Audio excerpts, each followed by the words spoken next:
पुस्तक 19 अध्याय 33 आदिकालीन अराजकता में विचरण। कटोरे के आकार के खजाने के नीचे छिपे सच्चे अमर विंटरपीक को ये जानकर आश्चर्य हुआ कि जीनिंग ने अपने हमले रोक दिए थे। वह रुक गया। बस एक विचार के साथ विंटरपीक ने अपने कटोरे के आकार के खजाने को हटा दिया। खजाने को सक्रिय रखने के लिए उसे अमर ऊर्जा खर्च करनी पड़ती थी। यहाँ कई कैदी ऐसे थे जो अपने कपड़ों की देखभाल के लिए भी अपनी ऊर्जा खर्च नहीं करते थे, जिससे समय के साथ उनमें जंग लग जाती थी और वे सड़ जाते थे। हालांकि जादुई खजानों को नुकसान पहुंचाना बहुत मुश्किल था, लेकिन अगर कई अराजकता चक्र बीत गए तो वे फिर भी नष्ट हो जाते थे। विंटरपीक ने अपना सिर उठाया और आसमान में सफेद वस्त्र पहने उस युवक को घूरने लगा। वह मुस्कुराया। मैं तुमसे विनती करता हूँ कि तुम हार मान लो। तुम्हारे जैसे तुच्छ सच्चे अमर को इतनी शक्तिशाली तलवार की रोशनी छोड़ने के लिए भारी मात्रा में ऊर्जा खर्च करनी पड़ती है। जल्द ही तुम्हारी ऊर्जा समाप्त हो जाएगी और तुम्हें उसे फिर से भरने के लिए कारागार से बाहर निकलना होगा, जिसमें समय लगेगा। इस तरह से मेरी ऊर्जा को खत्म करने में तुम्हें बहुत बहुत लंबा समय लगेगा। क्या तुम डर गए हो?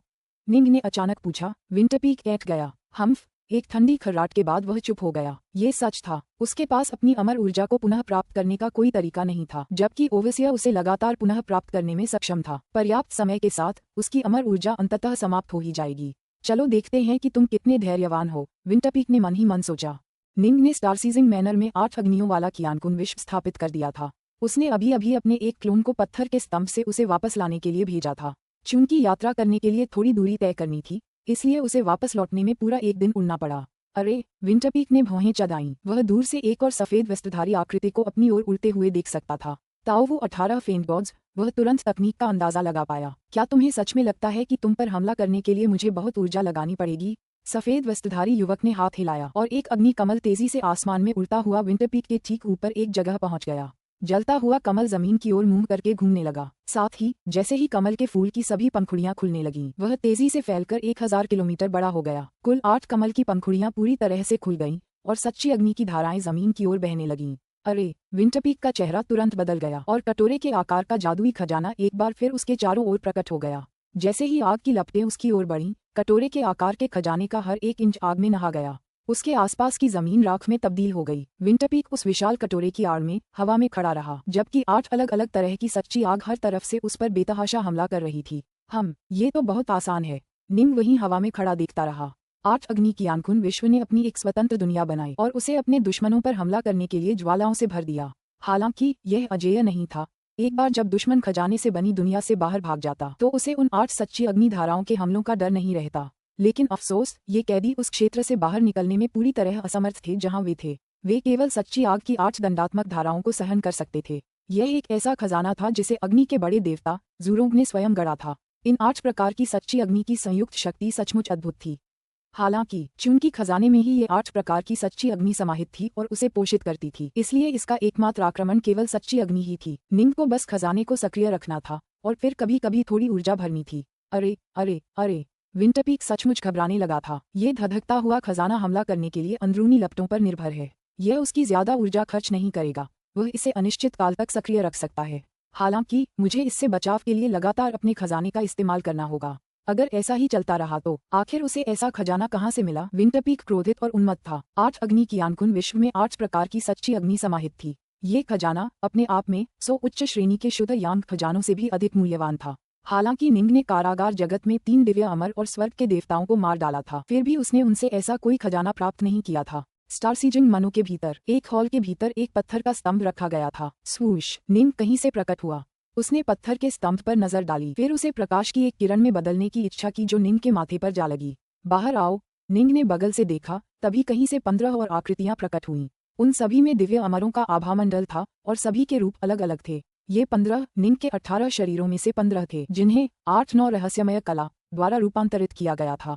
जब वे 8-9 रहस्यमय कला का उपयोग स्वयं को छिपाने के लिए कर रहे हैं, तो सच्चे देवता या दैवीय पिता भी उन्हें नहीं देख पाएंगे, जब तक कि वे दैवीय पिता उन्हें व्यक्तिगत रूप से न देखें और उनका परीक्षण करने के लिए विशेष नेत्र तकनीकों का उपयोग न करें। यहाँ तक कि वे प्रमुख शक्तियाँ भी, जिनके पास संपूर्ण त्रिलोकों को देखने और स्टारसाइजिंग मैनर जैसे प्रोटोकॉस्मिक आत्मा खजानों को देखने की क्षमता है, दूर से यह नहीं बता पाएंगी कि ये 15 मेरे सभी क्लोन हैं। निंग ने मन ही मन सोचा। प्रोटोकॉस्मिक आत्मा खजानों में घुसपैठ करना और उनके अंदर देखना बहुत मुश्किल था। तीनों लोकों में ऐसा करने वाले लोगों की संख्या 2 उंगलियों पर गिनी जा सकती थी। 8-9 रहस्यमय कला के 9वें चक्र को सक्रिय करने और रूपांतरित होने के बाद स्टारसीजिंग मनो में इस्तेमाल होने पर कोई भी इस तकनीक को देख नहीं पाता। केवल तभी क्लोन सुरक्षित और प्रभावी होंगे जब कोई नहीं जानता कि मेरे पास कितने क्लोन हैं। निंग ने मन ही मन सोचा। निंग स्टार सीजिंग मैनर से निकलकर अपनी छोटी सी फूस की झोपड़ी में वापस चला गया। उसने वहां छोड़े गए छोटे क्लोन को तितर बितर कर दिया, फिर सिर उठाकर 5 अनमोल चोटियों की ओर देखा। 9 फैंग्स, निंग ने मन ही मन कहा। तुरंत एक प्रकाश की किरण उसकी ओर चमकी। गंजा बूढ़ा, स्वर्ग का देवता 9 फैंग्स तुरंत आदरपूर्वक बोला, महाराज, अभी के लिए स्टारसाइजर की दुनिया में लौट जाओ, मुझे कुछ करना है। निंग ने कहा। स्वीकार किया, 9 फैंग्स ने कहा, और फिर निंग अकेले ही शून्य नाव पर सवार होकर तलवार अमर दुनिया से प्रस्थान कर गया।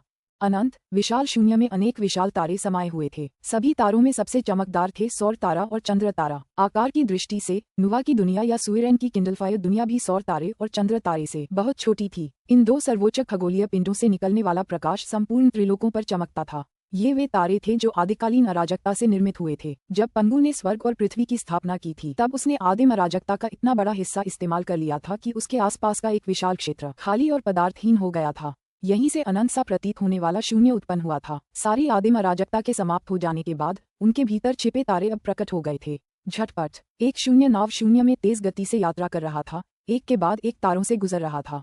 जल्द ही वह शून्य के अंत तक पहुंच गया। हालांकि शून्य को अक्सर अनंत कहा जाता था, लेकिन उसका एक अंत था, और शून्य के अंत में ही आदिम अराजकता थी। शून्य नाव आदिम अराजकता में डूब गया और आगे की ओर उड़ता रहा। अरे, अंधेरे की दुनिया में अपने विशाल उड़ते सिंहासन पर बैठे देवराज ने मन ही मन सोचा, जी निंग आदिकालीन अराजकता में क्यों प्रवेश कर गई है। नुवा एलायंस को अभी तक निंग के स्वॉर्ड इमोर्टल की दुनिया से अचानक चले जाने और आदिम अराजकता में प्रवेश का पता नहीं चला था, लेकिन सीमलेस गेट को पता चल गया था। ऐसा इसलिए था क्योंकि सीमलेस गेट को चिंता थी कि निंग एक बार फिर उन पर घात लगाने की तैयारी कर रहा है, और इसलिए उन्होंने हर समय उस पर नजर रखने के लिए लोगों को तैनात कर रखा था। वह इस आदिम अराजकता में क्या कर रहा है? देवराज हैरान था। दुर्भाग्य से हमारे पास जांच करने का कोई रास्ता नहीं है। गॉडकिड के पास अद्भुत दिव्य क्षमताएं थीं, और उसकी अदृश्य शक्ति शून्य में भी घुसपैठ कर सकती थी और उसकी जांच कर सकती थी। शून्य में ऐसा कुछ भी नहीं था जो उसे रोक सके, लेकिन आदिकालीन अराजकता में ऊर्जा और पदार्थ बहुत अधिक थे। उसके लिए उसे स्कैन करना बिल्कुल भी संभव नहीं था। आदिकालीन अराजकता विशाल और सचमुच अंतहीन थी, असीम मात्रा में धूसर कोहरे से भरी हुई, जिसमें अद्भुत प्रकार की ऊर्जा और शक्ति समाहित थी। अगर कोई आदिकालीन अराजकता के स्वर्गीय दाव को समझ पाता, तो वह इन अराजकता के बादलों से अराजकता ऊर्जा निकाल पाता। हालांकि निंग स्पष्ट रूप से ऐसा करने में सक्षम नहीं था। वह आदिकालीन अराजकता से अपनी ऊर्जा पुनः प्राप्त करने में असमर्थ था, इसलिए उसके पास ऐसा करने के लिए अपनी आत्मा गोलियों का उपयोग करने के अलावा कोई विकल्प नहीं था। लेकिन जाहिर है, आदिम अराजकता में एक छोटी सी यात्रा के लिए ये ठीक था। अगर वह इसमें ज्यादा समय बिताता, तो अंततः उसकी ऊर्जा समाप्त हो जाती और वह फंसकर मर जाता।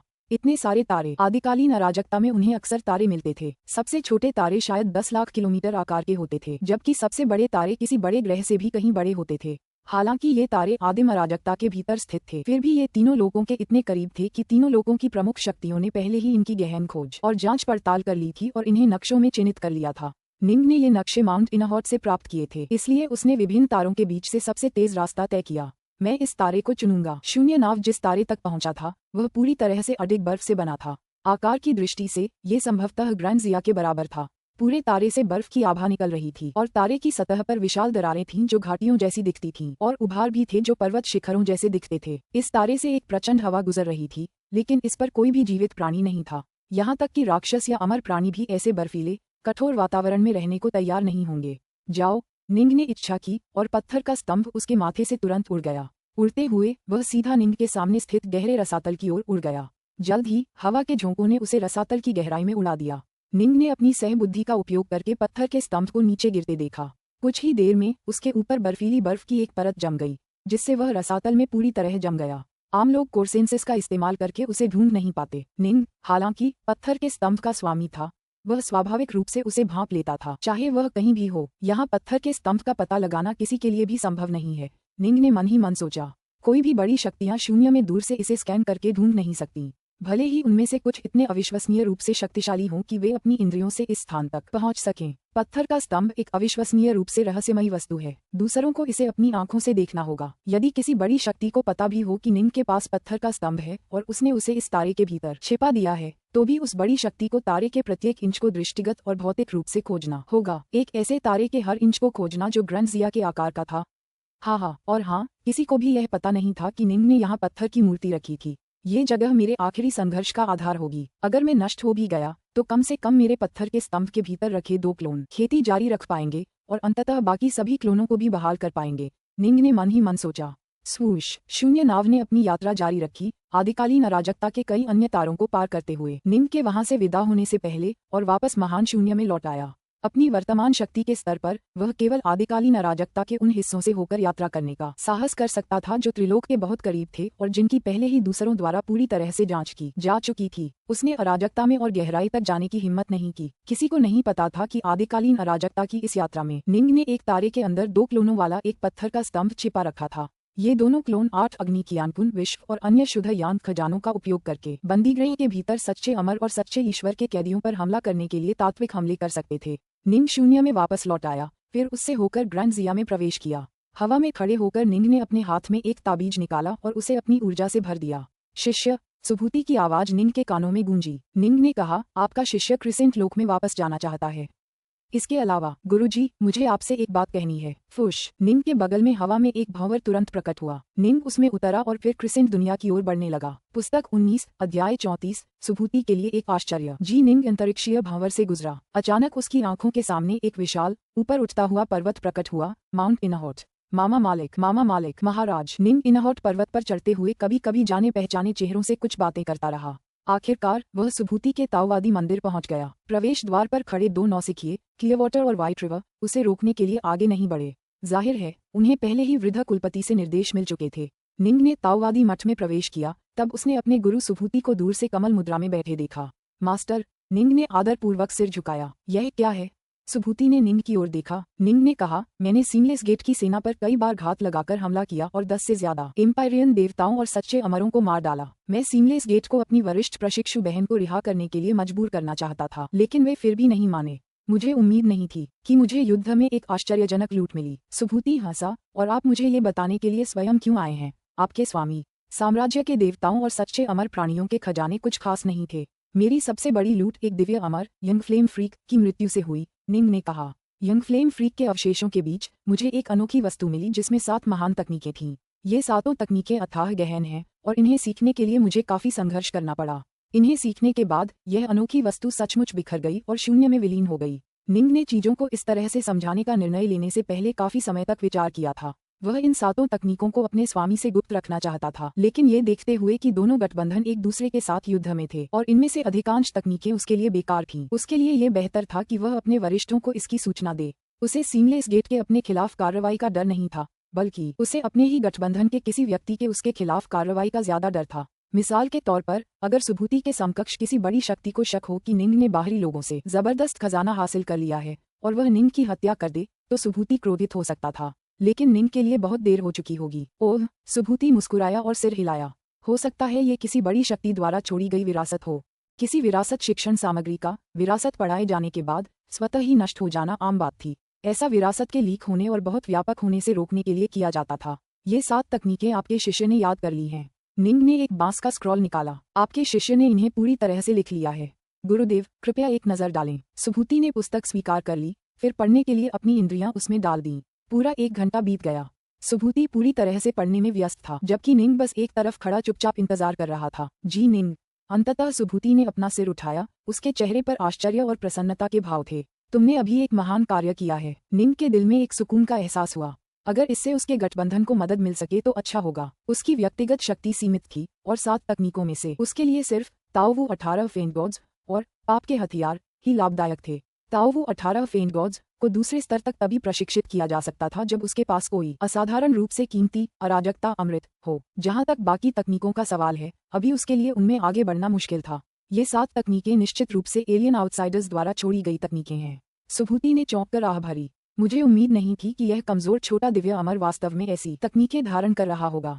ऐसा लगता है कि किसी मारे गए एलियन आउटसाइडर ने अपने अवशेष और खजाने त्रिलोक में कहीं छोड़ दिए होंगे, जिन्हें यंग फ्लेम फ्रीक ने खोज निकाला होगा। मैं कई एलियन आउटसाइडर तकनीकें जानता हूँ, लेकिन ये 7 तकनीकें निश्चित रूप से सर्वोच्च स्तर की हैं। रत्न तावीज इनमें सबसे उपयोगी है। सुभूति का चेहरा उत्साह से भर गया। आपके पास कई विदेशी तकनीकें हैं? निंग ने अपने गुरु की ओर देखा। बिल्कुल, सुभूति हंसा। आदि काल से लेकर अब तक हमने कई बाहरी परग्रहियों को मार गिराया है। कुछ राहु जितने शक्तिशाली थे और सर्वदेव के स्वामी तो विशेष रूप से शक्तिशाली थे।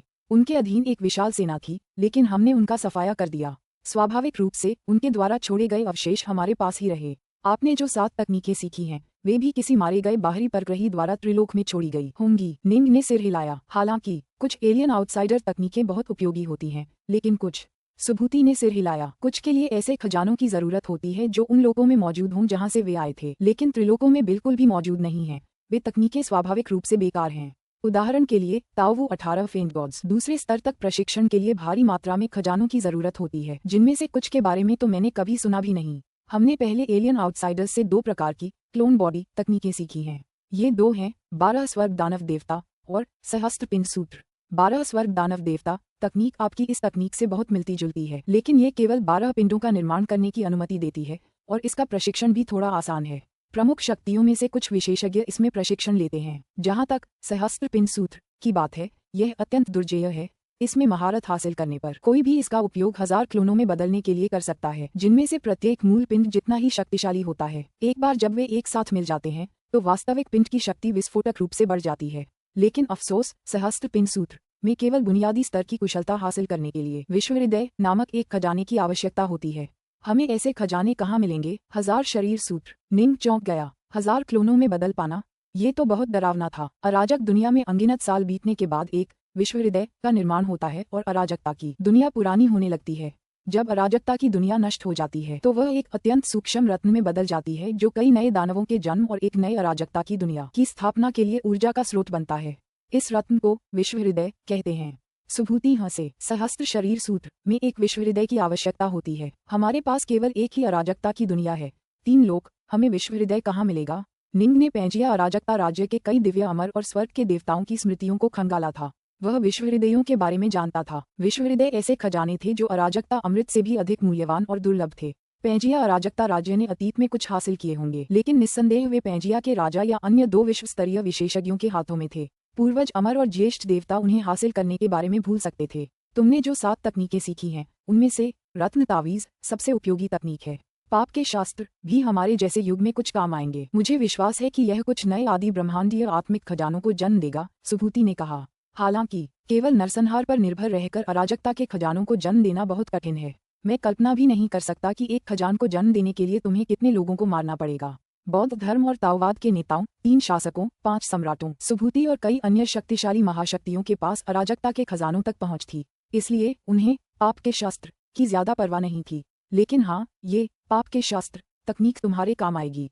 सुभूति हंसा। फिर भी रत्न तावीज तकनीक दाव मुहरों के निर्माण की अनुमति देती है। प्रत्येक दाव मुहर निर्माण तकनीक कड़ी सुरक्षा में है। तुम पहले से दाव मुहरें बना सकते हो, फिर युद्ध में अपने शत्रु को परास्त करने और उसका वध करने के लिए बड़ी संख्या में उनका उपयोग कर सकते हो। स्वाभाविक रूप से ये तभी संभव है जब हमें दाव मुहरों का कोई विशेषज्ञ मिल जाए जो इस रत्न ताबीज के रहस्यों को समझ सके। त्रिलोक में संरचनाओं और ताबीजों की कला का सबसे शक्तिशाली विशेषज्ञ मानव सम्राट फूशी होगा, सुभूति ने मुस्कुराते हुए कहा। मुझे भी रत्न ताबीज की समीक्षा करने पर बहुत खुशी हो रही है और मैं कुछ नई दाव मुहरें बना पाऊंगा। जब फूशी इसे देखेगा तो शायद वह इसके अंदर की हर बात जान पाएगा। निंग अवाक रह गया। ज्वेल टैलिस्मैन सचमुच अथाह गहराई से भरा था। जब उसने इसे पढ़ा तो उसे लगा जैसे वह कोई बकवास पढ़ रहा हो। हालांकि मानव सम्राट फूक्सी के लिए यह वाकई आश्चर्यजनक रूप से उपयोगी होगा। ठीक है, आपने कहा था कि यंग फ्लेम फ्रीक के पास वह वस्तु थी। क्या उसने ये 7 तकनीकें सीखी थीं? सुभूति का चेहरा अचानक बदल गया। निंग ने जल्दी से समझाया, गुरुजी, मुझे इन 7 तकनीकों को सीखने के लिए अपनी पूरी शक्ति लगानी पड़ी। चूंकि यंग फ्लेम फ्रीक एक दिव्य अमर था, मुझे लगता है कि वह ताओवू 18 फेंट गॉड्स और 9 बग समाधान का कुछ हिस्सा ही मुश्किल से सीख पाया होगा। बाकी सब सीखने के लिए उसके पास जरूरी क्षमता नहीं होगी। मुझे यही सुनने की उम्मीद थी। सुभूति हंसा। ताओवू 18 राक्षस देवता और 9 कीट समाधान उतने खतरनाक नहीं हैं। अतीत में जब हमारे और सीमलेस गेट के बीच शांति थी, हम में से कई एक दूसरे के दोस्त थे। वास्तव में हम में से कुछ आजीवन घनिष्ठ मित्र बन गए और हमने कई तकनीकों का आदान प्रदान किया। उनके पास हमारी कई तकनीकें हैं और हमारे पास उनकी कई तकनीकें हैं। उनके पास 12 स्वर्ग राक्षस देवता और सहस्त्र पिंड सूत्र भी हैं। जहां तक 9 कीट समाधान की बात है, चूंकि इन कीड़ों को पैदा करने में बहुत लंबा समय लगता है और यह प्रक्रिया बहुत महंगी है, इसलिए दोनों पक्षों के पास उतना समय और संसाधन नहीं है जितने की आवश्यकता होगी। निंग ने सिर हिलाया। फिर भी ये सुनिश्चित करने के लिए कि कोई अप्रत्याशित घटना न घटे, यंग फ्लेम फ्रीक से छुटकारा पाना आवश्यक है, सुभूति ने कहा। ठीक है, निंग ने सिर हिलाया। निंग ने पहले स्वर्ग के देवताओं और सच्चे अमरों द्वारा छोड़े गए खजानों को बांधा था, फिर उसने अपने द्वारा प्राप्त किए गए कई अन्य अवशेषों पर काम शुरू किया। अंत में ही उसे विविध वस्तुओं के बीच छिपा हुआ पत्थर का स्तंभ मिला। इतने सारे खजानों को बांधने में उसे पूरा दिन लग गया था। अगर यंग फ्लेम फ्रीक इसे किसी को बताने वाला होता तो वह बहुत पहले ही बता चुका होता, और इसलिए निंग अपने अंतिम कुछ क्लोनों को जड़ से उखाड़कर मारने की जल्दी में नहीं था। वास्तव में यंग फ्लेम फ्रीक को उम्मीद थी कि वह बच निकलने में भाग्यशाली रहेगा।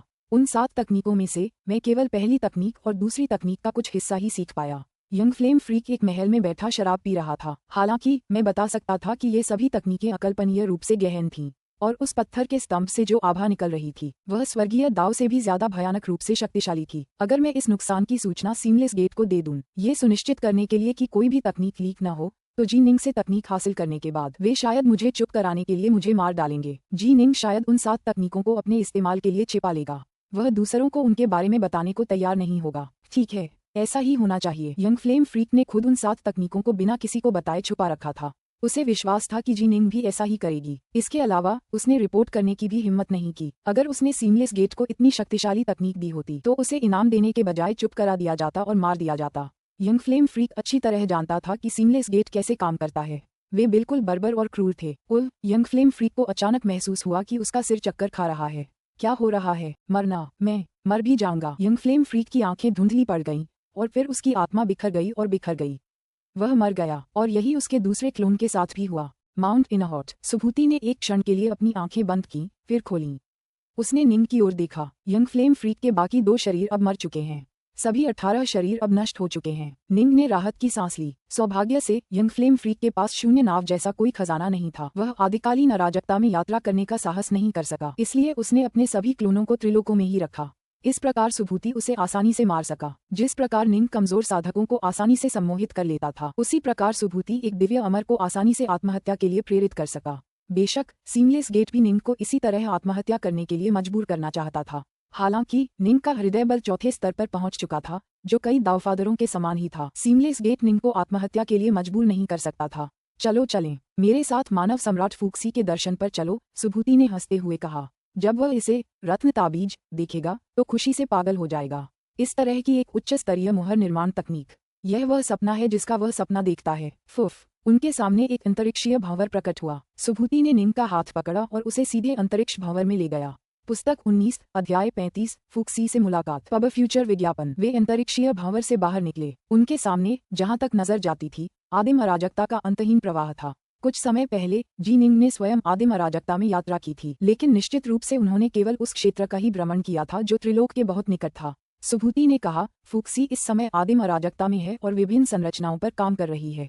मानव जाति के 3 अधिपतियों में से शेनोंग और फूक्सी अपना अधिकांश समय आदिम अराजकता में बिताते हैं, जबकि सुइरेन आमतौर पर किंडलफायर की दुनिया में ही रहता है। बोलते हुए वह निंग को तेज गति से आगे ले गया। अंतरिक्ष और समय लगातार उनके चारों ओर बदलते रहते थे, जिसके कारण वे अविश्वसनीय रूप से तेजी से घूमते थे। क्या वो जिस गति से वे आगे बढ़ रहे थे, उसके कारण उनके आसपास की आदिम अराजकता की धाराएं धुंधली हो गईं और उन्हें देखना मुश्किल हो गया। हालांकि निंग को अचानक दूर से एक विशाल धधकती आग दिखाई दी। हम यहाँ हैं, सुभूति की आवाज गूंजी जब उनकी गति अचानक और नाटकीय रूप से कम हो गई। निंग को उसके मालिक ने जल्दी से उन ऊंची लपटों की ओर ले जाया। लपटें गरज रही थीं और सचमुच आग के समुद्र में फुफकार रही थीं। ये देखना मुश्किल था कि लपटों का समुद्र कहाँ खत्म होता है। पानी। निंग को अचानक आश्चर्य हुआ कि आग के समंदर के ऊपर काली, बमुश्किल दिखाई देने वाली लहरें लहरा रही थीं। जब उसने उन्हें गौर से देखा, तभी उसे पहचान में आया कि वे क्या थीं। काले पानी की अनगिनत लहरें। नीचे आग की लपटों का अंतहीन सागर था, जबकि ऊपर काले पानी की अंतहीन लहरें। दोनों एक ही पूरे के हिस्से लग रहे थे, और लपटों और लहरों के बीच का स्थान लगातार नष्ट होता हुआ प्रतीत हो रहा था। फक्सी, सुभूति ने पुकारा। वाह! तुरंत ही उनके सामने आग के समुद्र में एक गलियारा प्रकट हो गया।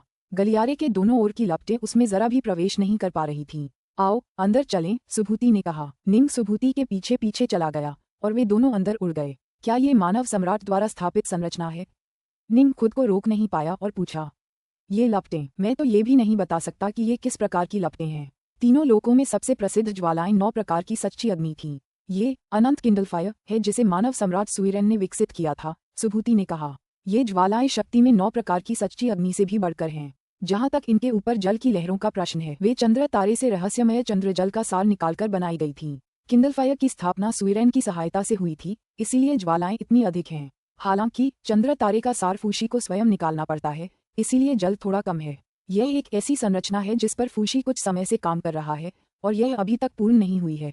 निंग दंग रह गया। अनंत किंडल फायर, रहस्यमय चंद्र जल। ज्यादातर कमजोर साधकों को, यहाँ तक कि खुद निंग को भी, इस बात का अंदाजा नहीं था कि 9 प्रकार की सच्ची अग्नि से भी ज्यादा शक्तिशाली कोई ज्वाला होती है। निंग को भी अभी पता चला, सौर सत्य अग्नि सौर तारे की सतह पर आमतौर पर देखी जाती थी।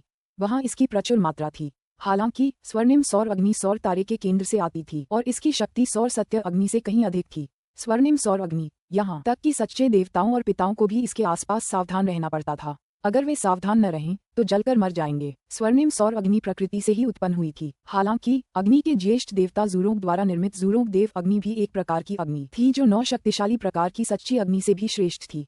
काश ज्येष्ठ देवता जूरोंग स्वयं बहुत पहले ही नष्ट हो गए होते। मानव सम्राट सुइरेन ने अनंत किंडल फायर का विकास किया था, जो एक अन्य प्रकार की आग थी जो 9 प्रकार की सच्ची आग से भी बेहतर थी। तीनों लोकों में 9 प्रकार के सच्चे जल भी थे। उनसे भी अधिक शक्तिशाली 2 प्रकार के जल थे। चंद्र तारे से प्राप्त रहस्यमय चंद्र जल और जल के ज्येष्ठ देवता गोंगोंग से प्राप्त गोंगोंग देव जल। दुर्भाग्य से ज्येष्ठ देवता गोंगोंग का भी बहुत पहले निधन हो चुका था। आदि काल में 10 श्रेष्ठ ज्येष्ठ देवताओं ने आपस में युद्ध किया था तथा उनमें से कई वर्चस्व के संघर्ष में मारे गए थे। सच तो ये है कि पंगु कोई ज्येष्ठ देवता नहीं था, बल्कि एक विश्व देवता था। हालांकि उस समय विभिन्न दुष्ट देवताओं को ये भी नहीं पता था कि विश्व देवता क्या होते हैं। चूंकि पंगु बहुत ज्यादा शक्तिशाली था, इसलिए 10 ज्येष्ठ देवता पंगु को अपनी ही श्रेणी में, पंगु स्तर में, एक ऐसा स्तर मानते थे जो सभी अमर, बुद्ध, दुष्ट और देवताओं से भी ऊंचा था।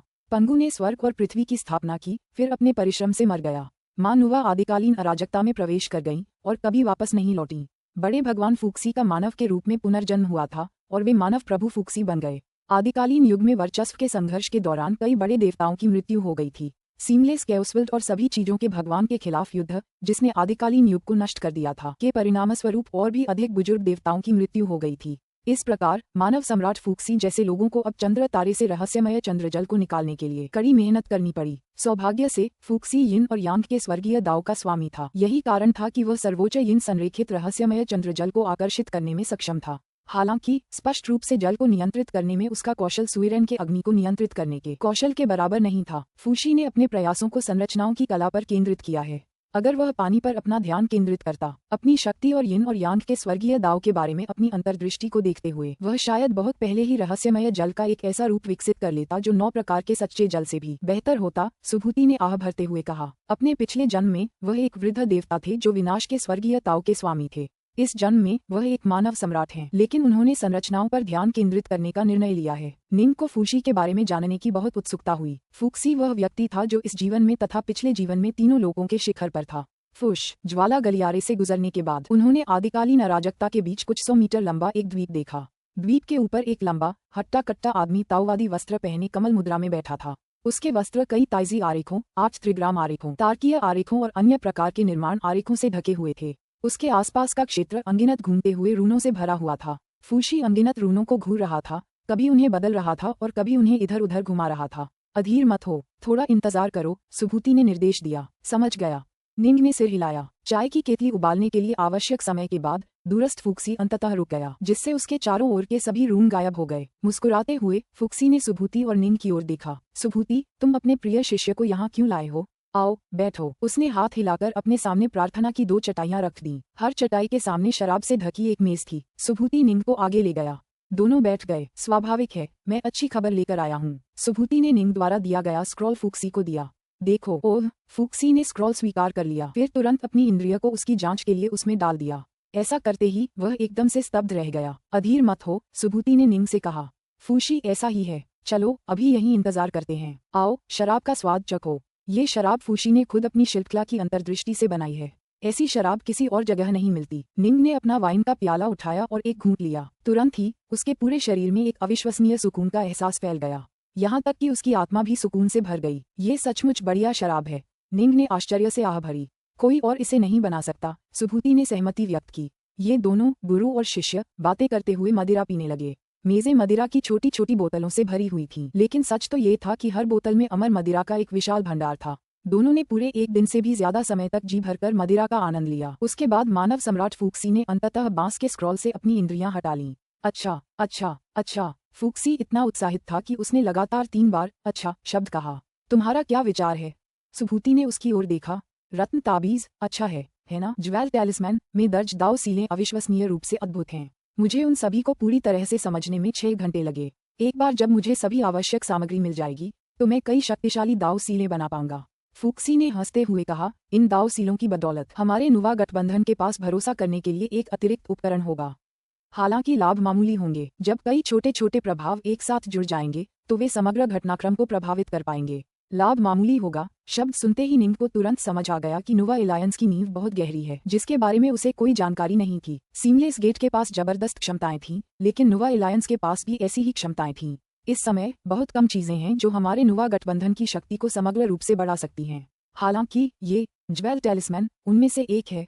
फूशी ने अपना सिर हिलाया और आह भरी। हालांकि जहां तक मेरा सवाल है, इन सातों में से सबसे फायदेमंद तकनीक कियानकुन रिवर्सिंग गेस्टॉल्ट फॉर्मेशन थी। मैंने अभी इतना समय इसलिए बिताया क्योंकि यही वह फॉर्मेशन था। क्या कियानकुन रिवर्सिंग गेस्टॉल्ट फॉर्मेशन? इससे आपको काफी मदद मिली। सुभूति उलझन में पड़ गया।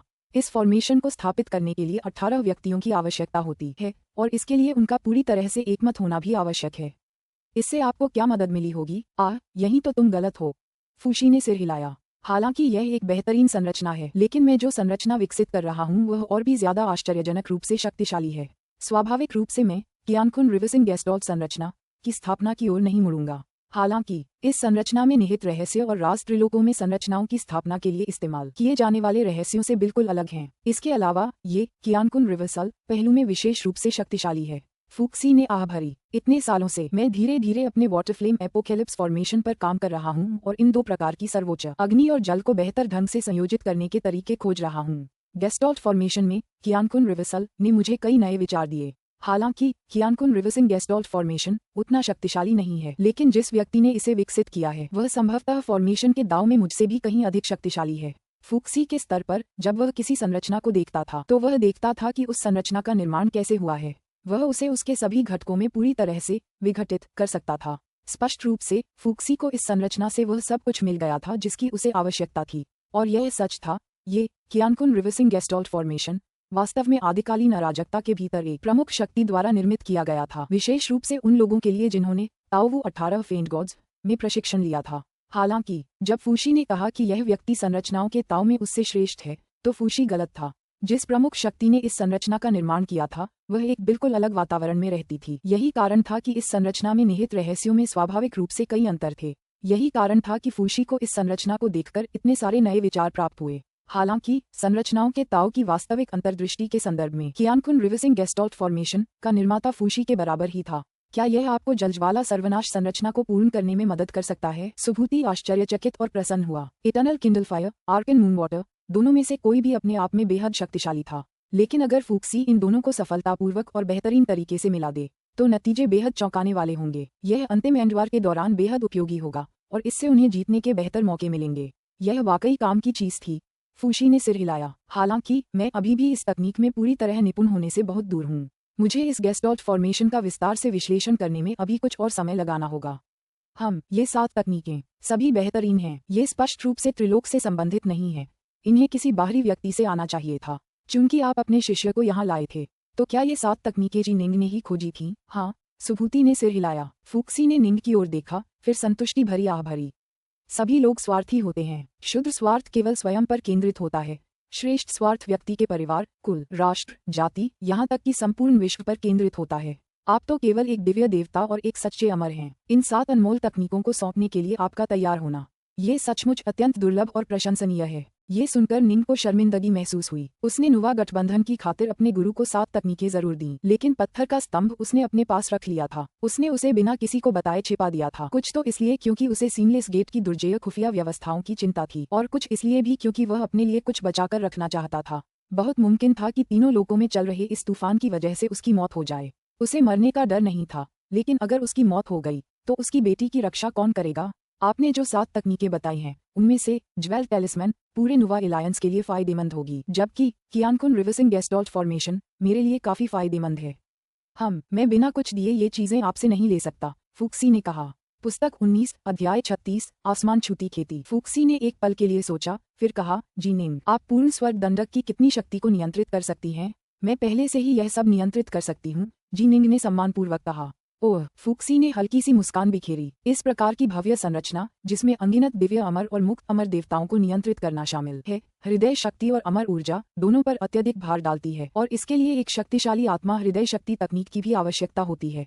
तीनों लोकों के सभी स्वर्गिक देवताओं और सच्चे अमर देवताओं में से आप ही इन संरचनाओं को नियंत्रित करने के लिए सबसे उपयुक्त हैं। इससे पहले इस संबंध में आपके जितना कुशल कोई नहीं था। यही कारण है कि उत्तम स्वर्गीय दंडक संरचना को सर्वोच्च माना जाता था। निंग ने सिर हिलाया। स्वर्ग दंडक संरचना के समान कई संरचनाएं थीं और उसके अपने गुरु सुभूति की उनमें से कुछ तक पहुंच थी।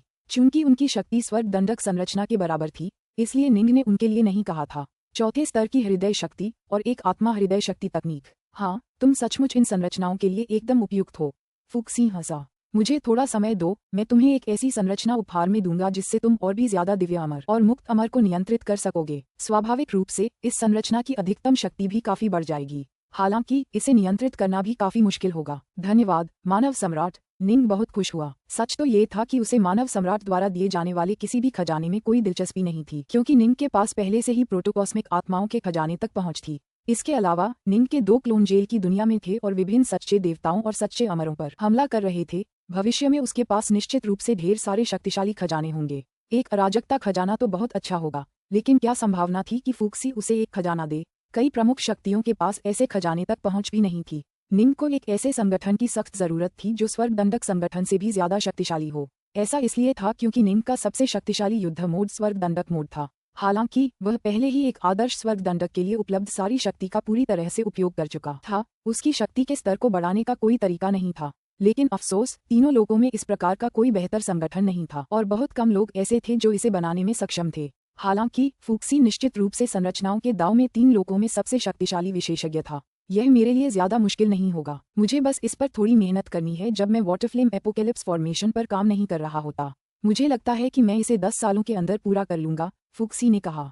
शिष्य, पास खड़े सुभूति ने निंग की ओर देखा। आप उंगलियों पर गिन सकते हैं कि फूक्सी ने कितनी बार किसी के लिए खास तौर पर एक संरचना तैयार की है। यह अविश्वसनीय रूप से दुर्लभ है।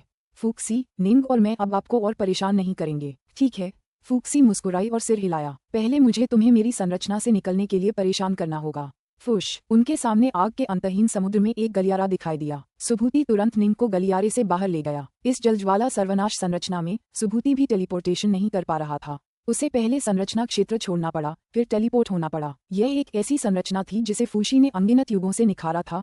इसकी शक्ति वाकई भयानक थी। वे माउंट इनहॉट पर लौट आए। मास्टर, निंग ने सम्मानपूर्वक कहा, मुझे आश्चर्य है कि क्या मैं ये ताओ 18 फाइंड गॉड्स तकनीक अंकल वाइट और अन्य लोगों को सिखा सकता हूँ। सुभूति ने कहा, यह एक ऐसी तकनीक है जो तुमने सीखी है। मुझे तुम्हें इसे दूसरों को सिखाने से नहीं रोकना चाहिए। हालांकि बेहतर यही होगा कि तुम ऐसा न करो। तुम्हारे आत्मिक प्राणी बहुत कमजोर हैं। निर्बाध द्वार के लिए तुम्हारे मन से इस तकनीक को चुपके से चुराना असंभव है, लेकिन तुम्हारे आत्मिक प्राणियों ने तो दिव्य क्लेश भी नहीं झेला है। वह देवराज शायद उनसे स्वप्न में ही ये तकनीकें चुरा सकता है। ये कैसा रहेगा? अगर आप उन्हें कुछ सिखाना चाहते हैं तो उन्हें 12 स्वर्गों के दानव देवता तकनीक सिखाएं। तीनों लोकों में ऐसे और भी लोग हैं जिन्होंने इसमें महारत हासिल कर ली है और 12 शरीरों में रूपांतरित हो सकते हैं, जिनमें से प्रत्येक में मूल शरीर की शक्ति होती है। समझ गया, निंग ने कहा। मैं उनसे मिलने जाऊंगा, फिर क्रिसेंट की दुनिया छोड़ दूंगा। जाओ। सुभूति ने सिर हिलाया। सबसे पहले निंग ने पूरी 12 स्वर्गों के दानव देवता तकनीक को ध्यान से पढ़ा। ये तकनीक ताओ 18 दानव देवताओं से बहुत मिलती जुलती थी। दोनों को 3 स्तरों में विभाजित किया गया था। पहले स्तर पर असली शरीर 12 क्लोनों में विभाजित हो जाता था और प्रत्येक क्लोन मूल क्लोन की तुलना में शक्ति में बहुत कमजोर होता था। ये स्थिति वास्तव में बहुत अच्छी नहीं थी। इसका एकमात्र लाभ ये था कि इससे उपयोगकर्ता के जीवित रहने की संभावना बहुत बेहतर हो जाती थी। दूसरे स्तर पर सभी 12 निकायों को शक्ति में वृद्धि करने की अनुमति दी गई तथा वे उस स्तर पर वापस आ गए जिस पर मूल निकाय था। तीसरे स्तर पर सभी 12 शरीरों को एक बार फिर से एक सच्चे शरीर में विलय करने की अनुमति दी गई, जिससे सच्चे शरीर की शक्ति तुरंत और विस्फोटक रूप से बढ़ गई। ये ताओ 18 फेंट गॉड्स संरचना के लगभग समान था। हालांकि इसमें प्रशिक्षण लेना काफी आसान था और इसके लिए कम सामग्री की आवश्यकता थी। वास्तव में दूसरे स्तर तक प्रशिक्षण के लिए आवश्यक सभी सामग्रियां त्रिलोक में ही उपलब्ध थीं, लेकिन निश्चित रूप से ये सभी सामग्रियां अभी भी काफी दुर्लभ और महंगी थीं। इसके अलावा जितना अधिक शक्तिशाली कोई होता, उतनी ही अधिक सामग्रियों की आवश्यकता होती, क्योंकि प्रशिक्षण की लागत बढ़ती जाती। कारागार जगत के कैदियों की आत्मा की जांच पड़ताल करने के बाद निंग ने काफी कुछ सीखा था। उदाहरण के लिए परी लिली सॉफ्ट पैंजिया के राजा की पोती थी। अन्य स्वर्ग के देवता और दिव्य अमर कैदी भी इसी तरह असाधारण व्यक्तित्व वाले थे जो बहुत कुछ जानते थे। उदाहरण के लिए निंग ने उनसे सीखा था कि ताओ 18 फाइंड गॉड्स के दूसरे स्तर पर प्रशिक्षित होने के लिए पहले स्तर के एक दिव्य अमर को आमतौर पर अराजकता अमृत की एक पूरी बोतल की आवश्यकता होगी। निंग ने भी लगभग पूरी बोतल इस्तेमाल कर ली थी, लेकिन थोड़ी सी बची हुई थी। ऐसा इसलिए था क्योंकि निंग सबसे निचले दर्जे का सच्चा अमर था। अपनी अमर ऊर्जा की गुणवत्ता के मामले में वह उच्चतम दर्जे के दिव्य अमरों के बराबर ही था, लेकिन ऊर्जा की मात्रा के मामले में उसके पास वास्तव में बहुत कम ऊर्जा थी। ऐसा इसलिए था क्योंकि प्रथम श्रेणी के दिव्य अमर एक पूरे विशाल विश्व की ऊर्जा को अवशोषित करके अपने जिंदान बनाते थे। उनके जिंदान क्षेत्र बहुत ही आश्चर्यजनक थे और उनमें अमर ऊर्जा की मात्रा बहुत अधिक थी। प्रथम श्रेणी के सच्चे अमरों को सफल होने के लिए आमतौर पर अराजकता अमृत की 100 बोतलों की आवश्यकता होती है। हर पहलू में, चाहे वह जिंदान हो या आत्मा, प्रथम श्रेणी के सच्चे अमर प्रथम श्रेणी के दिव्य अमरों से कहीं अधिक शक्तिशाली थे। प्रथम श्रेणी के सच्चे अमर उनकी 6 इंद्रिय एक संपूर्ण अराजकता लोक को आच्छादित करने के लिए पर्याप्त थी। त्रिलोकों में केवल सच्चे देवताओं और दैवीय पिताओं के पास ही इस प्रकार की शक्ति थी। कोई अपनी आत्मा की शक्ति का आकलन अपनी 6 इंद्रिय की शक्ति से कर सकता था। इतनी शक्तिशाली आत्मा को 18 भागों में विभाजित करना, फिर उन सभी को मूल आत्मा के शक्ति स्तर पर वापस लाना। अराजकता अमृत की जो मात्रा पीनी पड़ती थी वह बहुत बड़ी थी। यदि प्रथम श्रेणी के पैतृक अमर को इस तकनीक में प्रशिक्षित किया जाए तो कीमत 100 गुना बढ़ जाएगी। कोई जितना ज्यादा शक्तिशाली होता उसे 18 शक्तिशाली क्लोन प्राप्त करने के लिए उतनी ही ज्यादा कीमत चुकानी पड़ती। इस प्रकार पेंजिया का राजा भी एक सच्चे अमर के रूप में केवल दूसरे चरण तक ही प्रशिक्षण ले पाया था। पैतृक अमर बनने के बाद वह आदिकालीन अराजकता से गुजरा और कई कठिनाइयों का सामना किया। इससे पहले कि वह ताओवू 18 दानव देवों के तीसरे चरण में महारत हासिल करने के लिए संसाधन प्राप्त करने का सौभाग्य प्राप्त कर पाया, उसकी शक्ति का स्तर तुरंत ही विस्फोटित हो गया, जिससे वह पैतृक अमरों के बीच एक पूर्ण प्रभुत्वशाली बन गया। विश्व स्तर तक पहुंचने के बाद वह एक अत्यंत शक्तिशाली राष्ट्र का निर्माण करने और अन्य विश्व स्तरीय विशेषज्ञों का वध करने में सक्षम हुआ, और ऐसे ही 2 विशेषज्ञों ने उसका अनुसरण करने का चुनाव किया। संपूर्ण पेंजिया अराजकता राज्य में केवल पेंजिया के राजा ने ही इस तकनीक में पुनर्तः महारत हासिल की थी। एक शांत छोटे शहर में काले वस्त्र पहने निंग एक शराबखाने में बैठा था, हाथ में शराब का प्याला लिए दूर तक देख रहा था। उसने देखा कि एक महिला दूर गलियों से एक लड़की को आगे ले जा रही थी। वह महिला ऑटम लीफ थी। वह लड़की ब्राइट मून थी, जूनियर प्रशिक्षु भाई अंकल व्हाइट। निंग ने म्यू नॉर्टसन और अंकल व्हाइट की ओर देखा। अभी यहीं रुको, मैं एक छोटी सी यात्रा पर जा रहा हूँ, लेकिन जल्द ही वापस आ जाऊंगा। ठीक है वरिष्ठ प्रशिक्षु भाई, आगे बढ़ो, हम यहाँ चीजों पर नजर रखेंगे, नॉर्टसन ने हंसते हुए कहा। चिंता मत करो बेटा, अंकल व्हाइट ने कहा। उन्होंने पिछला समय बच्चों जैसे ब्राइट मून के साथ क्रिसेंट की दुनिया में घूमते हुए बिताया था। सभी लोग काफी सहज थे और इसी वजह से नॉर्टसन और अंकल व्हाइट दोनों ज्यादा मिलनसार और सौम्य हो गए थे। काले वस्त्र पहने निंग ने सिर हिलाया और फिर बिना किसी निशान के गायब हो गया। हालांकि वाइन हाउस में कुछ लोग देख रहे थे, लेकिन किसी को भी नहीं लगा कि कुछ गड़बड़ है। छोटे से शहर के बाहर एक साधारण सी दिखने वाली अमर संपत्ति थी। यह एक शुद्ध यान खजाना था जिसे निंग का प्राइमल ट्विन नियंत्रित कर रहा था, उनका अस्थायी घर। क्योंकि वह अपनी बेटी ब्राइट मून को अच्छी परवरिश देना चाहता था, इसलिए स्वाभाविक रूप से वह उसे क्रिसेंट की दुनिया में यूं ही भटकने नहीं दे सकता था। उसे एक स्थायी जगह चाहिए थी जिसे वह घर कह सके। काले वस्त्र पहने निंग अमर संपदा में उड़ गया। एक सफेद वस्त्रधारी निंग पहले से ही अंदर मौजूद था, जो अराजकता अमृत की एक बोतल देने आया था। ठीक आधे दिन बाद अमर संपदा के एक निजी कमरे में 18 काले वस्त्रधारी जी निंग पद्मासन में बैठे थे। उनकी सारी आभाएं पूरी तरह से दबी हुई थीं और वे साधारण मनुष्य लग रहे थे। सभी ने अपनी आंखें खोलीं और एक दूसरे को देखकर मुस्कुराए। दूसरा स्तर पूरा हो गया है। उन्हें 12 स्वर्गों के दानवदेव तकनीक की प्रति सौंपने के बाद निंग का असली शरीर तुरंत चला गया।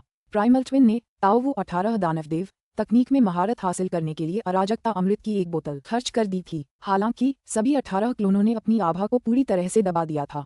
जब निंग शुद्ध यांग सच्चा अमर बनने के लिए आगे बढ़ा तो तीनों लोगों की कोई भी अन्य प्रमुख शक्तियां ये पता नहीं लगा पाईं, क्योंकि कुलपिता सुभूति ने उसे यह आभा दमन तकनीक सिखाई थी। निंग ने अपनी आभा को दबाना जारी रखा। जब तक निंग स्वेच्छा से इन 18 क्लोनों को सक्रिय नहीं करता, तब तक कोई भी यह पता नहीं लगा पाता कि निंग के 18 प्राइमल ट्विन क्लोन कितने शक्तिशाली थे। तलवार अमर दुनिया, 5 कीमती चोटियां। निंग वापस आ गया था। सारी तैयारियां हो चुकी हैं। निंग अपनी फूस की झोपड़ी के सामने खड़ा दूर ऊंची 5 अनमोल चोटियों को घूर रहा था। पांचों चोटियां लगातार उस विस्मयकारी मनमोहक आभा से भरी हुई थीं। पत्थर का स्तंभ पहले ही छिपा दिया गया है। अब मेरे इस महातूफान से बचने की संभावना ज्यादा है। मेरे प्राइमल ट्विन ने अब 18 क्लोन भी सफलतापूर्वक प्रकट कर दिए हैं। बस मेरे पास अराजकता अमृत की 16 बोतलों से थोड़ी ज्यादा ही बची हैं। स्वूश, निंग 5 खजाने वाली चोटियों के दूसरे पहाड़ की ओर उड़ गया और 5 खजाने तलवार कला का दूसरा अध्याय पढ़ना और उस पर ध्यान करना शुरू कर दिया। स्टारसीजिंग मनो के भीतर उसके असली शरीर के वे 15 प्रतिरूप कमल की मुद्रा में बैठे थे और पूरी तरह से 5 खजानों तलवार कला पर ध्यान केंद्रित कर रहे थे। पत्थर के स्तंभ के भीतर उसके असली शरीर के 2 प्रतिरूप अपनी कुछ ऊर्जा का उपयोग 8 अग्नि कियानकुन विश्व को बनाए रखने के लिए कर रहे थे, लेकिन उन्हें इस पर ज्यादा ध्यान देने की जरूरत नहीं थी और इसलिए वे 5 खजाने तलवार कला पर भी ध्यान कर रहे थे। क्रिसेंट दुनिया में उसके प्राइमल ट्विन के 17 क्लोन 5 खजाने तलवार कला पर ध्यान कर रहे थे और अंतिम क्लोन अपना सारा समय और ऊर्जा ब्राइट मून की देखभाल में लगा रहा था। ये कहा जा सकता है कि अभी उसके असली शरीरों और प्राइमल ट्विन्स में फैले 35 जीनिंग एक साथ 5 खजानों की तलवार कला का ध्यान कर रहे थे। या दूसरे शब्दों में कहें तो निंग के ताओवू 18 फेंट गॉड्स में प्रशिक्षण शुरू करने से पहले की तुलना में निंग की प्रशिक्षण गति अब 35 गुना तेज थी। ये तलवार कला अतुलनीय रूप से रहस्यमय और अथाह है। 35 क्लोनों का मन और स्मृतियां एक जैसी थीं। जब किसी एक को अंतर्दृष्टि मिलती तो वह सभी को मिलती और इस तरह अंतर्दृष्टियों का एक निरंतर प्रवाह उसके मन में प्रवेश करता रहता। पुस्तक 19 अध्याय 37 3 लोगों में भ्रमण। समय बीतता गया। पलक झपकते ही आधे साल से ज्यादा समय बीत गया। बादलों को चीरती एक ऊंची पर्वत चोटी के पास जीनिंग एक बादल के ऊपर खड़ी पहाड़ की दीवार पर बनी तलवार की कलाकृति को ऊपर की ओर देख रही थी।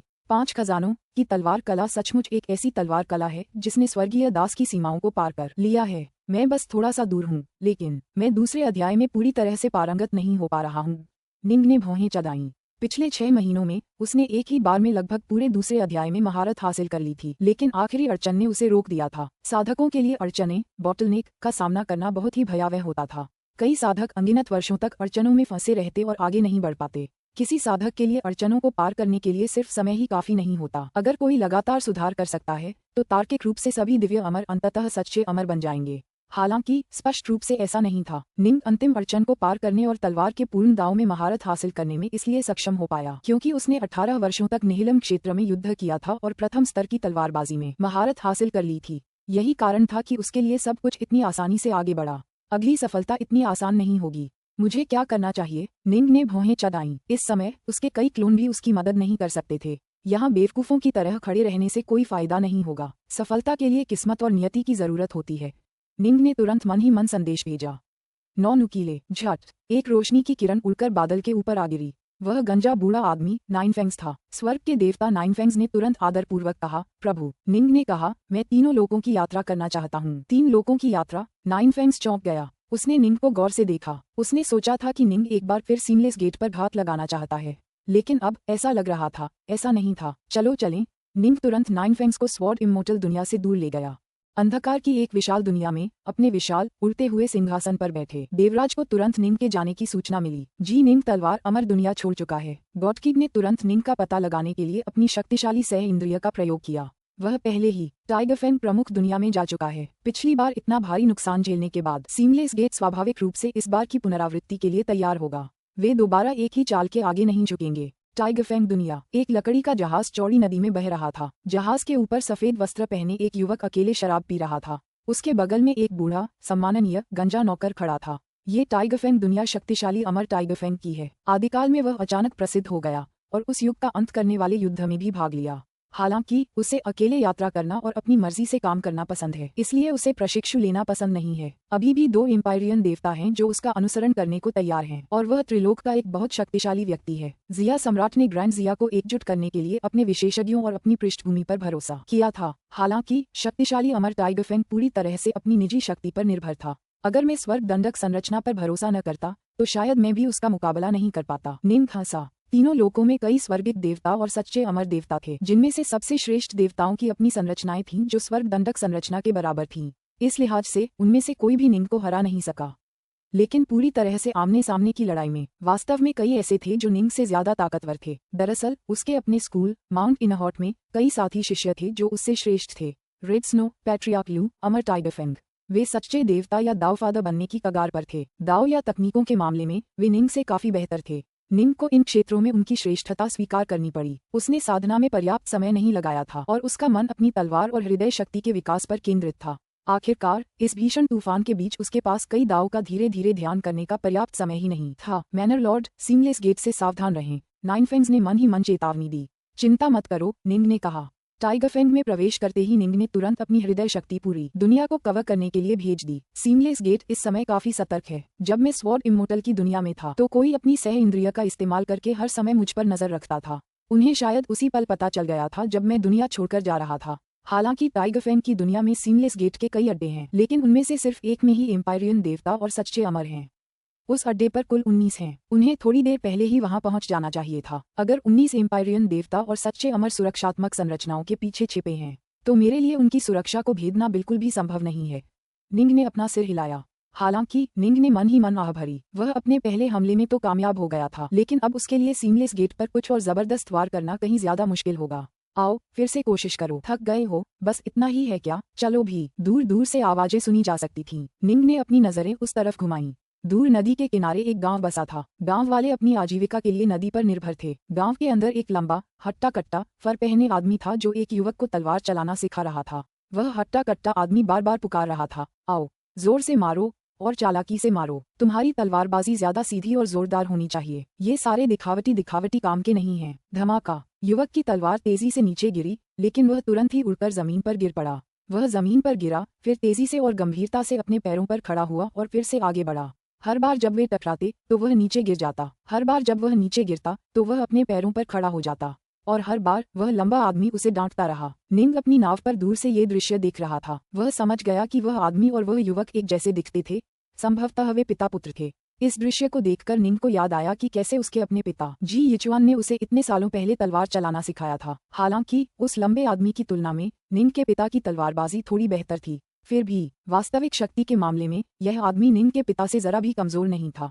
ऐसा इसलिए था क्योंकि यह आदमी पहले ही जिफू स्तर तक पहुंच चुका था। उसकी एकमात्र कमजोरी यह थी कि उसकी तलवारबाजी यिचुआन से थोड़ी कमजोर थी। यह एक साधारण सा छोटा सा गांव है, लेकिन यह आदमी जिफू का अनुयायी है। लगता है वह अपने बेटे को यहाँ एकांत में रहने के लिए लाया है। निंग ने सोचा, यदि पिताजी अभी भी जीवित होते, यदि मैं अभी भी पिताजी के साथ तलवारबाजी का प्रशिक्षण ले पाता तो कितना अच्छा होता। अचानक निंग अपने पैरों पर खड़ा हो गया। मैनर लॉर्ड, नाइनफेंग्स ने तुरंत पुकारा। निंग ने एक कदम आगे बढ़ाया। फुश। वह तुरंत उस लंबे आदमी और युवक के पास आ गया। बूफेंग उस सफेद वस्त्रधारी युवक को आश्चर्य से देखता रहा जो अचानक प्रकट हुआ था।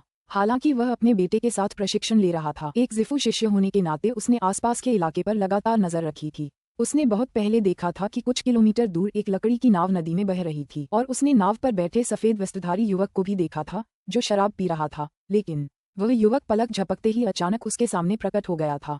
कोई स्थानिक तरंगे नहीं, ये टेलीपोर्टेशन नहीं था। हालांकि बूफेंग केवल एक जिफू शिष्य था, वह एक प्रमुख स्कूल से आया था।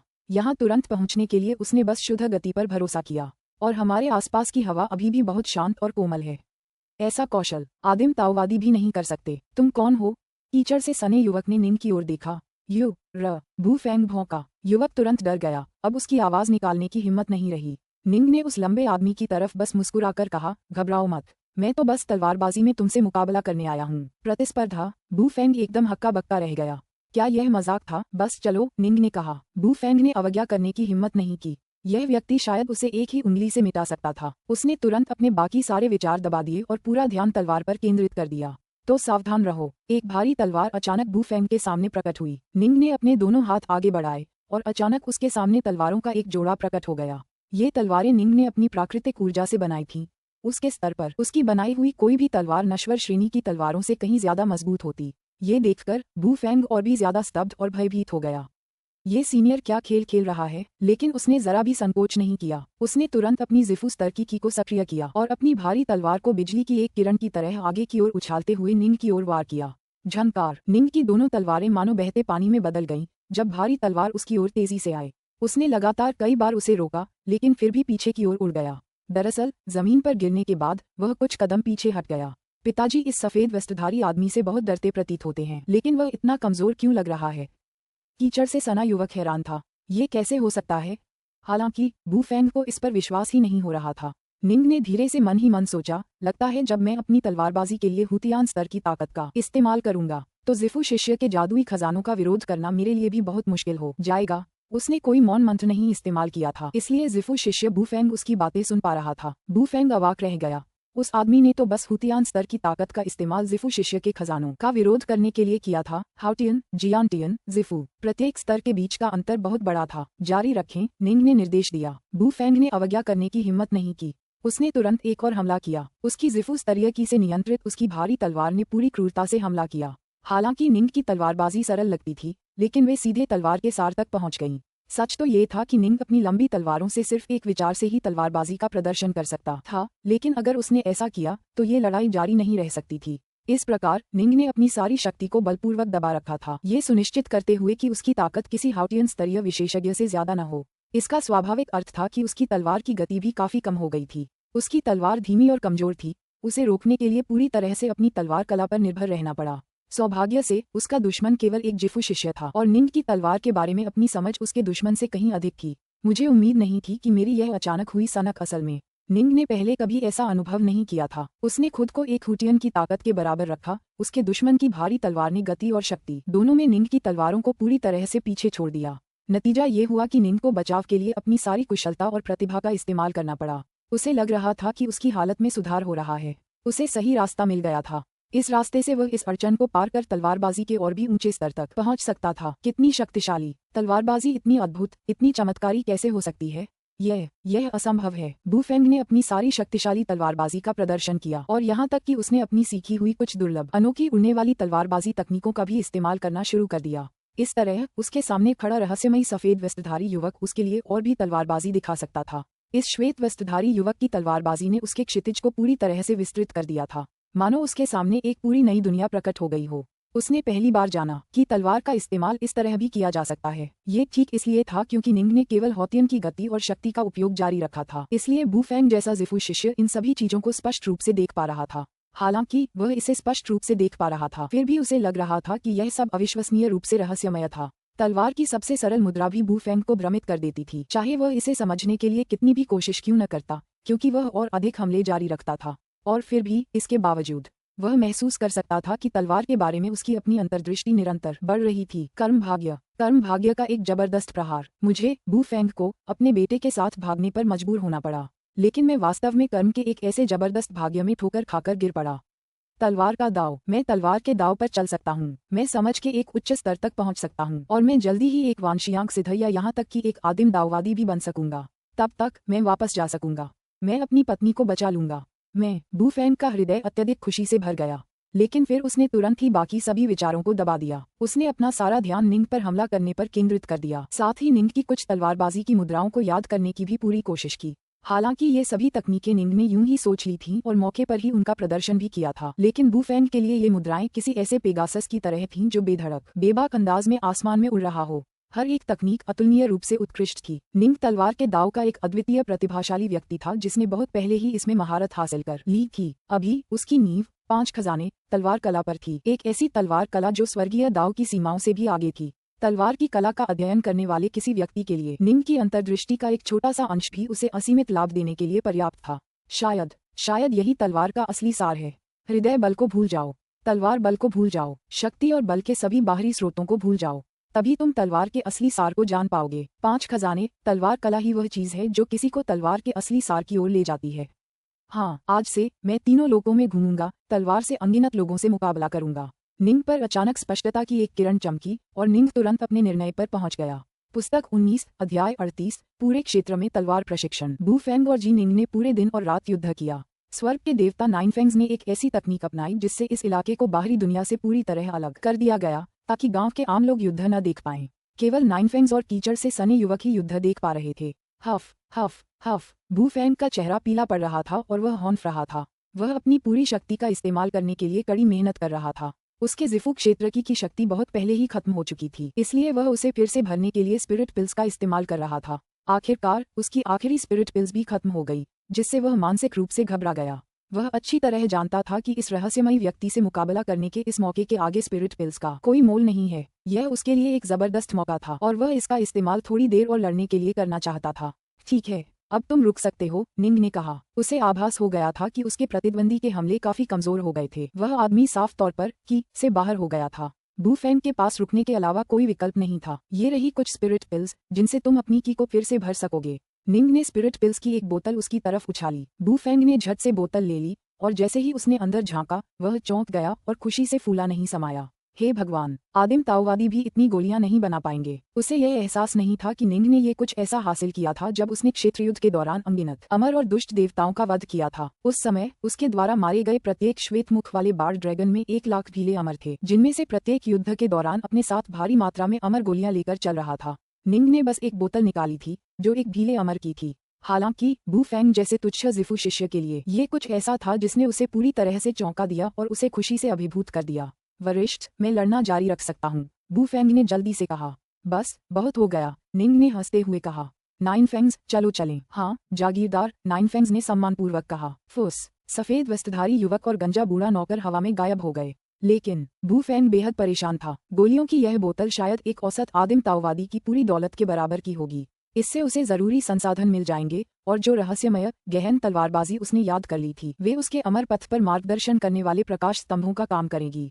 वह अपने पथ पर और आगे बढ़ सकेगा और अपने सपनों को साकार कर सकेगा। पिताजी, कीचड़ से सने युवक ने बू फेंग की ओर देखा। चलो अभी घर चलते हैं, बू फेंग ने जल्दी से कहा। वह तुरंत अपने बेटे को गांव में अपने घर वापस ले गया। वह युद्ध के दौरान देखी गई कई तलवारबाजी को तुरंत और पूरी तरह से याद करके रिकॉर्ड करना चाहता था, इस डर से कि कहीं वह उन्हें भूल न जाए। आने वाले दिनों में बू फेंग अपने बेटे को तलवारबाजी सिखाता रहा। आखिरकार वह तलवार के महान दाव की बुनियादी समझ हासिल करने में कामयाब हो गया। 16 साल बाद जब बू फेंग अपने पुराने स्कूल लौटा तो वह पहले से ही तलवार के दाव का विशेषज्ञ था।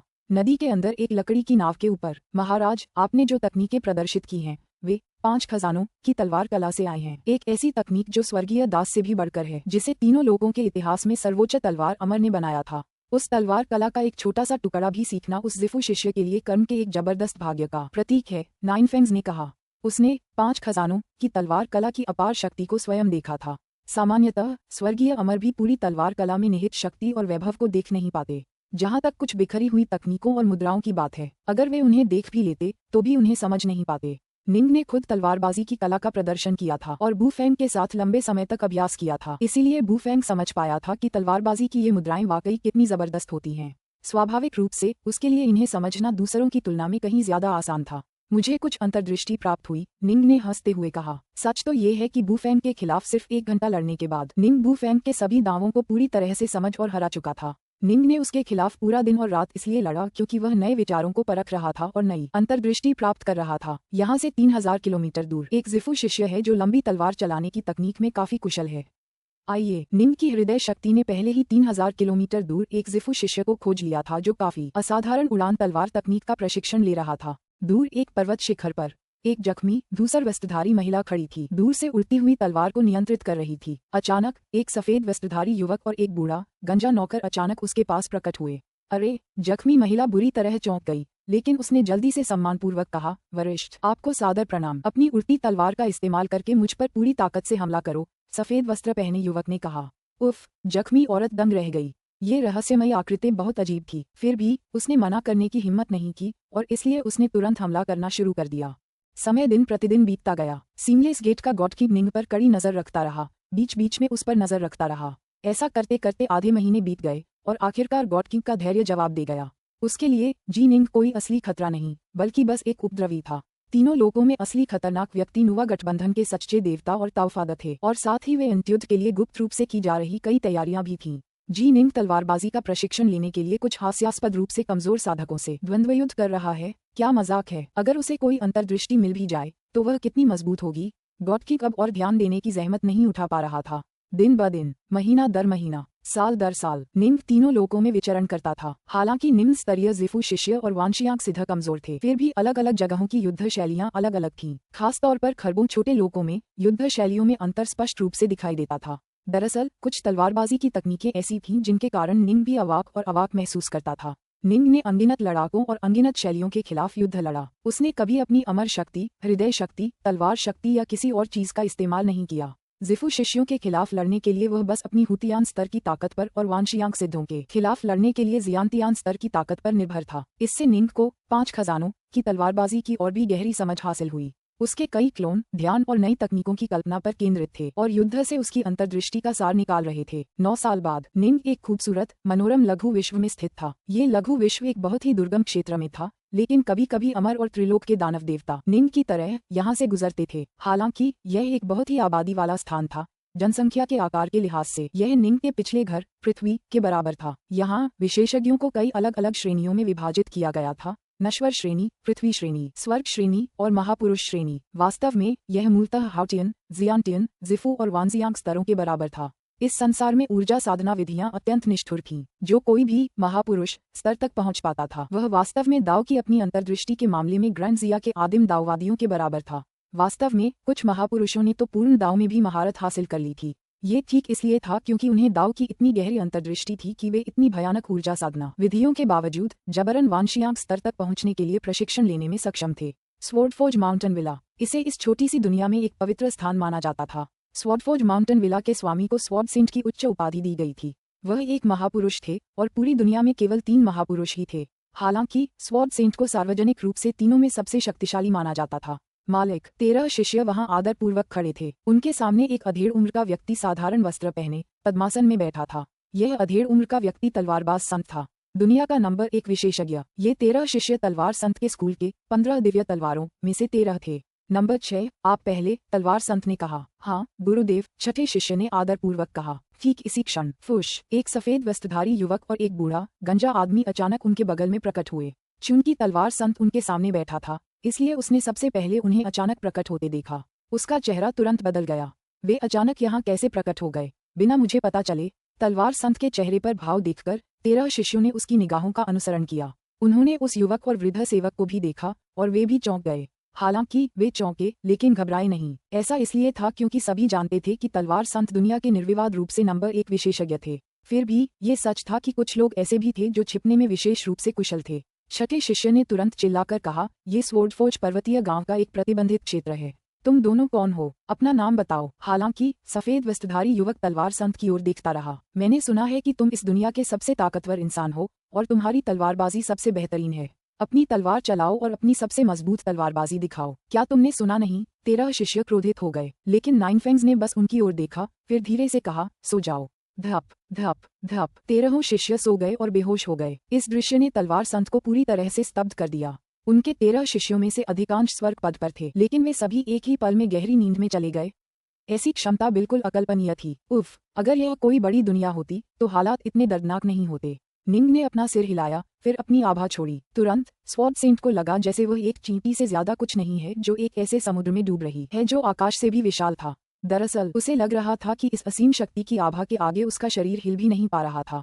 कुछ ही क्षणों बाद निंग ने अंततः अपनी आभा वापस ले ली। अगर वह अपनी शक्ति का जरा भी खुलासा न करता तो शायद ये तलवार संत, जो बहुत पहले ही दुनिया में नंबर 1 होने का आदी हो चुका था, इतनी जल्दी हालात का अंदाजा भी नहीं लगा पाता। अगर वे किसी बड़ी दुनिया में होते तो शायद वह आदमी तुरंत ही निंग को सम्मानपूर्वक वरिष्ठ कहकर पुकारने लगता।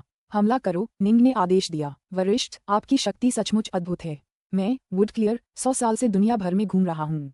मुझे लगता था कि मैं इस दुनिया का सबसे बड़ा विशेषज्ञ हूँ, लेकिन अब मुझे एहसास हुआ कि मैं कुएं में पड़े एक मेढक से ज्यादा कुछ नहीं हूँ जो आकाश की ओर देख रहा है। तलवार संत ने निंग की ओर देखा। इतने सालों के अनुभव में मैंने एक तकनीक विकसित की है जिसे 99 तलवार गड़ी तलवारें कहते हैं। कृपया इसे देखें। यद्यपि वह उनके बीच शक्ति के अंतर को जानता था, फिर भी दुनिया में सर्वश्रेष्ठ होने के उसके कई वर्षों के गर्व ने उसे अपनी तलवार कला के माध्यम से खुद को साबित करने के लिए मजबूर किया। थोड़ी देर बाद, ये कैसे हो सकता है? लेकिन वह पूरी तरह से स्तब्ध और अवाक था। क्या वह सिर्फ पृथ्वी श्रेणी की शक्ति और गति का उपयोग करके मेरी तलवारबाजी को रोक सकता है? तलवार संत सचमुच चकित था। उसे तलवारबाजी में अपनी उपलब्धियों पर बहुत गर्व था, लेकिन अपने पूर्ववर्ती युवाओं की तुलना में ये युवा दिखने में साधारण मुद्राएं अपनाता था। लेकिन तलवार संत चाहे कितनी भी कोशिश कर ले, वह उनमें से किसी को भी समझ या बूझ नहीं पाता था। फिर भी वह अनजाने में इस युद्ध से कई तरह से प्रेरित था, और जिस छोटी सी अवधि में वे आपस में भिड़े, उसने अपने मन में कई अलग अलग तलवारबाजी की कलाएं बना ली थीं, जो सभी उन 99 तलवारबाज तलवारों से कहीं ज्यादा शक्तिशाली थीं जिन पर उसने इतने सालों तक काम किया था। हालांकि यह तलवार संत एक छोटी दुनिया से है, फिर भी वह वास्तव में काफी शक्तिशाली है। उसने एक साधारण दाव में महारत हासिल कर ली है, और उसने तलवार के महान दाव की बुनियादी समझ भी हासिल कर ली है। मैंने अब तक जितने भी वांशियांक विशेषज्ञों के साथ द्वंद्व युद्ध किया है, उनमें से यह सबसे अच्छी तलवार कला वाला है। निंग बहुत सतर्क था। उसने वांशियांक सिद्धों के विरुद्ध जियांटियन स्तर की शक्ति का प्रयोग जारी रखा, लेकिन स्वाभाविक रूप से वह अधिक शक्तिशाली वांशियांक सिद्धों से लड़ने लगा था। ये पहली बार था जब उसने किसी ऐसे वांशियांक सिद्ध के विरुद्ध युद्ध किया था जो पहले से ही एक ग्रैंड दाव की अंतर्दृष्टि प्राप्त कर चुका था। फुश फुश, निंग की तलवार कला एक ब्लैक होल की तरह थी, जो तलवार संत द्वारा किए गए सभी हमलों को निगल जाती थी, चाहे वे कितने भी उन्मत्त क्यों न हों। आखिरकार मेरी रक्षात्मक तलवारबाजी अब अपना प्रारंभिक रूप लेने लगी है। निंग के दिल में खुशी का एहसास हुआ। पिछले कुछ सालों के द्वंद्व युद्ध में उसे तलवारबाजी की और भी गहरी समझ हासिल हो गई थी। दरअसल उसे भविष्य में अपने रास्ते का एक धुंधला सा अंदाजा होने लगा था, और तलवारबाजी की रूपरेखा उसके दिल में आकार लेने लगी थी। निंग समझ गया था कि इस तलवारबाजी में कुल 5 अलग अलग मुद्राएं होंगी, लेकिन जाहिर है उसने अभी तक 5 इंद्रियों में से किसी का भी विकास नहीं किया था। हालांकि आज जब वह इस तलवार संत से द्वंद्व युद्ध कर रहा था, तो निंग को आखिरकार यह अंदाजा होने लगा कि 5 मुद्राओं में से एक को कैसे आकार दिया जाना चाहिए। पुस्तक 19 अध्याय 39 16 3 लोक दिव्य लोक। पूर्वी क्षेत्रों में स्थित दाव महल इस दिन असाधारण रूप से जीवंत था। कई प्रमुख शक्तियां यहाँ एकत्रित हुई थीं, यहाँ तक कि तथागत बुद्ध और अमिताभ भी कई अन्य लोगों के साथ उत्सव मनाने आए थे। बधाई हो साथी दाववादी ईस्ट फ्लावर, अंततः तुमने सफलता प्राप्त कर ली है। बधाई हो। हाँ ईस्ट फ्लावर, आखिरकार तुमने कामयाबी हासिल कर ही ली। मैं आदिकाल से इस दिन का इंतजार कर रहा था। दाव महल में हलचल मची हुई थी। इस अवसर के मुख्य व्यक्ति ताओवादी तीन पवित्रताएं नहीं थे, बल्कि वह व्यक्ति थे जिनसे ताओवादी मार्ग ने बड़ी उम्मीदें लगाई थीं। कुलपिता लू डोंगबिन। पिछले कुछ समय से लू डोंगबिन आदिकालीन अराजकता से गुजर रहे थे। लौटने पर सभी को पता चला कि वह पहले ही दाव पिता के स्तर तक पहुंच चुके थे। इस प्रकार उनके लौटने पर लगभग सभी प्रमुख शक्तियों को लू डोंगबिन की सफलता के बारे में पता चल गया था। फुक्सी, बहुत समय हो गया मिलते हुए। सभी प्रमुख शक्तियां छोटे छोटे समूहों में आपस में बातचीत कर रही थीं। कुछ लोग स्वयं आए थे, जबकि अन्य ने अपने प्रतिरूप या अवतार भेजे थे। सुभूति और फुक्सी की मुलाकात दाव महल में हुई। सुभूति स्वयं आए थे, जबकि फुक्सी ने बस एक प्रतिरूप भेजा था। ईस्ट फ्लावर ने आदिकालीन अराजकता से लौटकर काफी हलचल मचा दी। लगता है उसे कर्म भाग्य का पूरा फायदा मिला, फुक्सी ने हंसते हुए कहा।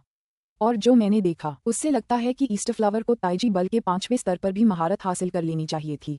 अद्भुत, सचमुच अद्भुत। वह बौद्ध धर्म और ताओवाद की शिक्षाओं को एक साथ मिलाना चाहते थे। ईस्ट फ्लावर सचमुच एक महत्वाकांक्षी व्यक्ति हैं। सुभूति ने भावुक होकर आह भरी।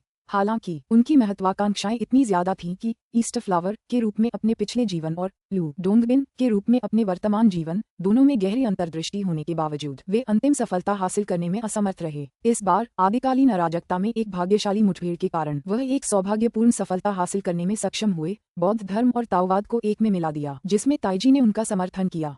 इस सफलता को हासिल करने के बाद अब वह तीनों लोगों के कुलीन ताओ पिताओं में से एक बन गए हैं। कोई आश्चर्य नहीं कि तीन पवित्रताएं, केयरफ्री और अन्य सभी ने उन्हें इतना अनुग्रहपूर्ण माना। फुक्सी ने भी सिर हिलाया। सब लोग काफी भावुक हो गए। सच्चे देवताओं और पिताओं को मोटे तौर पर शक्ति के 3 स्तरों में विभाजित किया जा सकता है। शक्ति का पहला स्तर वह था जिस पर सामान्य सच्चे देवता और दैवीय पिता थे। अधिकांश सच्चे देवता और दैवीय पिता इसी स्तर पर थे, और जब तक वे गुणात्मक परिवर्तनकारी सफलता हासिल नहीं कर लेते, तब तक उनके लिए आगे सुधार करना बहुत मुश्किल होगा। दूसरा स्तर वह स्तर था जिसे अक्सर कुलीन स्तर कहा जाता था। मानव जाति के 5 सम्राट, दाओफादर केयरफ्री, वारगॉड जिंगटियन और अन्य असाधारण रूप से शक्तिशाली व्यक्ति इसी स्तर पर माने जाते थे। तीसरा स्तर अधिपति का था। यह वह स्तर था जहां बौद्ध धर्म और ताओवाद के 2 नेता 3 शक्तिशाली मानव सम्राटों के साथ थे। सच तो ये था कि सुभूति, वृद्ध युआन और होवी जैसे लोग वारगॉड जिंगटियन जैसे लोगों से कहीं ज्यादा शक्तिशाली थे। ज्यादातर लोग उन्हें अधिपति स्तर के बहुत करीब मानते थे, लेकिन चूंकि उनकी शक्ति का सही स्तर एक रहस्य था, इसलिए ये कहना मुश्किल था कि वे अधिपति स्तर तक पहुंचे थे या नहीं।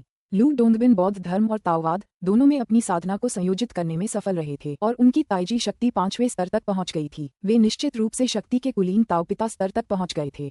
अतीत में ऐसे और भी लोग थे जिन्होंने ऐसी शक्तिशाली सफलताएं हासिल की थीं। जिंगटियन एक और उदाहरण था, और होवी भी, जिसकी सफलता और भी हास्यास्पद थी। यूडू एक और उदाहरण था। एक स्वर्गिक देवता के रूप में उसने 12 स्वर्गों के दानव देवता में प्रशिक्षण लिया था और दूसरे स्तर तक पहुंच गया था। इसलिए उसके 12 क्लोन थे जो सभी उसके असली शरीर के बराबर शक्तिशाली थे। एक सच्चे देवता बनने के लिए सफलता प्राप्त करने के बाद उसने अपने 12 शरीरों को एक साथ मिला लिया और एक कुलीन दाओफादर भी बन गया। लेकिन निस्संदेह जो नुवा एलायंस के पास था, वही सीमलेस एलायंस के पास भी था। तुम्हारे उस शिष्य का हृदय बल बहुत जबरदस्त है, फुक्सी ने कहा। अगर वह हृदय बल के 5वें चरण तक पहुंच जाता है तो उसे तुरंत ही एक विशिष्ट दाओफादर जैसी शक्ति भी मिल जाएगी। यह इतना आसान नहीं है।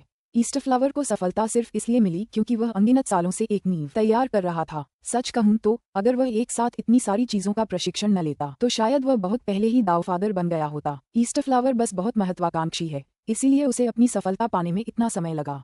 सुभूति ने सिर हिलाया। जहां तक जी निन की बात है, उसने पर्याप्त समय तक प्रशिक्षण नहीं लिया है। किसी के लिए भी हार्ट फोर्स के 5वें चरण तक पहुंचना बहुत मुश्किल है। सच कहूं तो मुझे हमेशा से लगता रहा है कि उसकी प्रतिभा किसी और चीज से ज्यादा तलवार में है। आज भी मुझे ऐसा ही लगता है।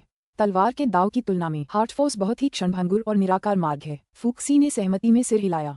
तलवार के अपने दाव में वह कैसा कर रहा है? सुभूति ने कहा। वह अभी भी अपने अनुभवों को एकत्रित कर रहा है। ओह ठीक है, ये रही वो रचना जिसका वादा मैंने जी निंग से किया था। फुक्सी ने हाथ हिलाकर एक बांस का स्क्रॉल निकाला। मैं इसे तुम्हें देने के लिए साथ लाया हूँ। सीमलेस गेट को लू डोंगबिन की सफलता का अंदाजा तो था ही, लेकिन वे बस चुपचाप अपने दांत पीस सकते थे। नुवा गठबंधन को एक और शक्तिशाली सहयोगी मिल गया था। सच तो ये है कि वे बहुत पहले ही लू डोंगबिन से छुटकारा पाना चाहते थे, लेकिन वह सच्चा अमर था जिसकी ताओवादी मार्ग को सबसे ज्यादा परवाह थी। सभी जानते थे कि लू डोंगबिन के साधना मार्ग को देखते हुए वह अंतिम सफलता प्राप्त करते ही अविश्वसनीय बन जाएगा, और इसलिए ताओवादी मार्ग ने उसे एक अनमोल खजाने की तरह माना था। इसके अलावा लू डोंगबिन नेम जितना आत्मघाती नहीं था, इसलिए निर्बाध द्वार को कभी भी उसके साथ कुछ करने का मौका नहीं मिला। तूफान के आते ही उसे सफलता मिल जाए। लू डोंगविन एक खतरा बनने वाला है। फिर भी अंत में जीत का फैसला एंडवार में ही होगा। गॉडकिप पूरी तरह से क्रोधित था, लेकिन कुल मिलाकर वह शांत और संयमित था। दोनों गठबंधनों के बीच इस युद्ध में एक कुलीन दावफादर का जुड़ना ही उनके लिए मुश्किल था। हालांकि अगर दाववादी पथ में एक अधिपति स्तर का दावफादर प्रकट होता तो वह सचमुच सदमे और क्रोध से पागल हो जाता। जी निंग के बारे में क्या? गॉडकिप अब तक जी निंग को लगभग भूल ही चुका था। जी निंग की मौजूदा हरकतों को देखते हुए ऐसा लग रहा था कि निंग पूरी तरह से तलवारबाजी की ट्रेनिंग पर ध्यान केंद्रित कर रही थी और अब सीमलेस गेट पर घात लगाने वाली नहीं थी। जी निंग आखिरकार समझदार हो गई है। एक नए दावफादर के जन्म की खबर मुख्यतः प्रमुख शक्तियों के बीच ही फैली थी। बहुत कम ही स्वर्ग के देवताओं और सच्चे अमरों को इस बात की जानकारी थी। चूंकि निंग पूरी तरह से तलवार चलाने के अपने प्रशिक्षण पर केंद्रित था, इसलिए सुभूति ने उसे इस बारे में नहीं बताया। वास्तव में वह निंग को फूशी का प्रशिक्षण देने की जल्दी में भी नहीं था। उसके लिए ये प्रशिक्षण सीखना आसान होगा। मेरा ये शिष्य इस समय त्रिलोक में विचरण कर रहा है, पागलों की तरह तलवार चलाने का प्रशिक्षण ले रहा है।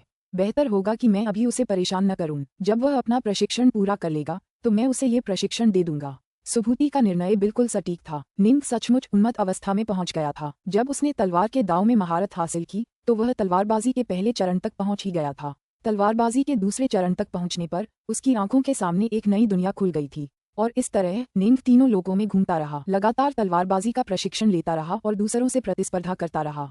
उसे अपने रास्ते की एक स्पष्ट तस्वीर मिलने लगी। उसने जो भी अंतर्दृष्टियां प्राप्त की उन सभी को उसने उन 5 मुद्राओं में समाहित कर लिया जिनकी उसने कल्पना की थी। जैसा कि निंग ने देखा, दुनिया के सभी तलवार मुद्राओं का सार, जिसमें 5 खजाने भी शामिल हैं, इन 5 मुद्राओं में विलीन किया जा सकता है। ये तलवार कला जो मैं जी निंग बनाऊंगी, इसे ब्राइट मून तलवार कला कहा जाए। आने वाले कई वर्षों में मैं अपना अधिकांश समय इन 5 मुद्राओं को लगातार बेहतर बनाने और उन्हें पूर्ण करने में लगाऊंगी। निंग का विचार यही था कि इन 5 तलवार मुद्राओं में तलवारबाजी के उन सभी रहस्यों को समाहित किया जाए जो तीनों लोकों में समाहित हैं। सच तो ये है कि तलवारबाजी की कलाएं जब विभाजित की जाती थीं तो बहुत सरल थीं। तलवारबाजी की सबसे बुनियादी मुद्राएं थीं काटना, छेदना, खुरचना, झाड़ना, तोड़ना, थपथपाना, चीरना, सहारा देना, रोकना, मरोड़ना, उठाना, खींचना और म्यान में रखना। हालांकि ये देखने में सरल लगती थीं, जैसे कि स्वयं दाव, लेकिन इन सरल अवधारणाओं ने अनगिनत अलग अलग चीजों को जन्म दिया और असीम रूप से शक्तिशाली तलवारबाजी में बदलने में सक्षम थीं। अपने अनुभवों के आधार पर निंग ने 5 सर्वव्यापी मुद्राएं गढ़ी थीं। सच कहूं तो ये 5 मुद्राएं तलवार चलाने के 5 अलग अलग तरीकों का प्रतिनिधित्व करती थीं। सबसे ज्यादा मायने रखता था इरादा, न कि असली तकनीक। निंग का तलवार चलाने का 15वां वर्ष। सावधान, एक आदिम स्तर का राक्षस निंग की ओर बढ़ते हुए दहाड़ा। निंग जिफु स्तर की ताकत का इस्तेमाल करके दोनों हाथों में तलवार लेकर पलटवार कर रहा था। जब उसकी तलवार वार करती तो मानो एक काला छेद बन जाता, जिससे उसके प्रतिद्वंद्वी की विशाल शक्ति क्षीण और कमजोर हो जाती। प्रतिद्वंद्वी चाहे कितनी भी तेजी से हमला करे, वह बच नहीं पाता था। टकराना, दरअसल राक्षस की अपनी ही शक्ति उसके विरुद्ध काम करने लगी थी। वह 2 कदम पीछे हटने के अलावा कुछ नहीं कर सका। चमकते चांद की 5 मुद्राएं। मुझे उम्मीद नहीं थी कि सबसे पहले यही आकार लेगा। मैं इसे 16 हॉट कहूंगा। निंग ने धीरे से सिर हिलाया। ब्राइट मून तलवार कला, उसने इसका नाम अपनी बेटी के नाम पर रखा था। ऐसा करने का उसका फैसला इस बात का प्रतीक था कि निंग के लिए वही वह चीज थी जिसकी उसे सबसे ज्यादा रक्षा करनी थी। चमकीले चांद की 5 मुद्राओं में से 16 हॉट मुद्रा एक तलवार कला थी जो आमने सामने की लड़ाई में बचाव के लिए बनाई गई थी। ये रक्षात्मक तलवार कलाओं में निंग की सबसे गहरी समझ का प्रतीक थी। जब उसकी तलवार चलती तो ऐसा लगता था मानो एक काला छेद बन गया हो जो दुश्मन की ताकत को सोख लेगा और फंसा लेगा। लेकिन बेशक ये तलवार कला अभी भी बहुत कच्ची और अधूरी थी, लेकिन फिर भी यह निंग के पास मौजूद सबसे शक्तिशाली तलवार कला थी। इस पल में निंग चुपचाप और बिना आवाज किए तलवारबाजी के तीसरे चरण तक पहुंच गया। हालांकि निंग को इसकी ज्यादा परवाह नहीं थी। इस समय उसके दिल में बस उसकी ब्राइट मून तलवारबाजी थी। ये तलवारबाजी उसके सारे खून, पसीने और मेहनत का क्रिस्टलीकरण थी।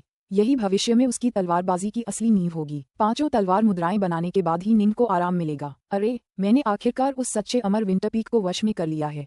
निंग अचानक मुस्कुरा दी। बर्फ से ढके एक पत्थर के स्तंभ के भीतर, जो एक बर्फीले तारे की घाटी के भीतर स्थित था, जो अनंत आदिम अराजकता के भीतर था। प्रिजनवल 17। 8 कमल की पंखुड़ियां आकाश में ऊंची उठी हुई थीं, जमीन की ओर मुंह करके, और उनसे लगातार 8 सच्ची अग्नि की धाराएं निकल रही थीं। सच्ची अग्नि की धाराओं ने कमल की पंखुड़ियों के नीचे की जमीन को पूरी तरह से भर दिया और एक कटोरे के आकार के खजाने पर धधक रही थीं। एक सफेद वस्त्रधारी युवक प्रतिबंधित संरचना के बाहर खड़ा था, आंखें बंद किए हुए अपनी तलवारबाजी का ध्यान कर रहा था। बीच बीच में वह खजाने को सक्रिय रखने के लिए थोड़ी थोड़ी ऊर्जा और जोर देता था। हालांकि उसका प्रतिद्वंद्वी केवल एक शुद्ध यांग सच्चा अमर था। इस तरह का सर्वोच्च स्तर का सच्चा अमर तीनों लोकों के दैवीय पिताओं के समान था।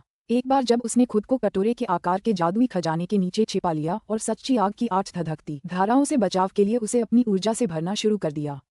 तो वह पूरे 15 साल तक टिक पाया। मैं हार मानता हूँ, सच्चे अमर विंटरपीक की शर्मिंदा, क्रोधित और नाराज आवाज आखिरकार कटोरे जैसे खजाने के नीचे से गूंजी। उसकी सारी ऊर्जा और गोलियां खत्म हो चुकी थीं। वह ज्यादा से ज्यादा 3 दिन और टिक पाएगा। पुस्तक 19 अध्याय 40 धन कमाना। जी निंग ने अपना हाथ हिलाया और नीचे की ओर मुड़ी 8 पंखुड़ियों ने तुरंत अपनी सच्ची अग्नि की धाराएं वापस खींच लीं। फिर 8 पंखुड़ियां सिकुड़कर निंग के हाथों में वापस आ गईं। अरे, जैसा कि कहावत है, ऐसा लग रहा है कि तुम अपने ताबूत को देखे बिना आंसू नहीं बहाओगे।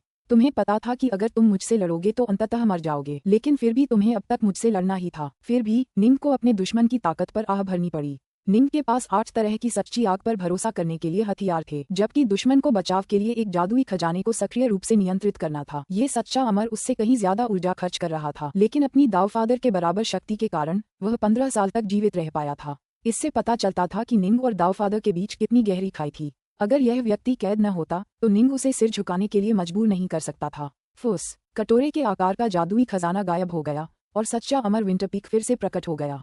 निंग को घूरते हुए उसकी आंखों में गुस्से और अपमान की झलक थी। मैं हार मानता हूँ, मैं सेवा करने को तैयार हूँ। गुस्सा, अपमान, उसके मन में तरह तरह की जटिल भावनाएं उमड़ रही थीं। जी निंग के आगे नतमस्तक होना जी निंग के किसी दिव्य अमर के आगे नतमस्तक होने जैसा था। विशेषज्ञों का अपना अभिमान और अहंकार होता है। सौभाग्य से वह यहाँ कई अराजकता चक्रों से कैद था, जिससे ये थोड़ा कम हो गया था। अन्यथा वह शायद सिर झुकाने के बजाय मरना पसंद करता। यहाँ तक कि वर्तमान वह भी 15 साल तक प्रतिरोध करता रहा। जब उसे एहसास हुआ कि वह पहले ही अपनी अंतिम सीमा तक पहुँच चुका है। इतना परेशान होने की कोई जरूरत नहीं है, निंग ने कहा।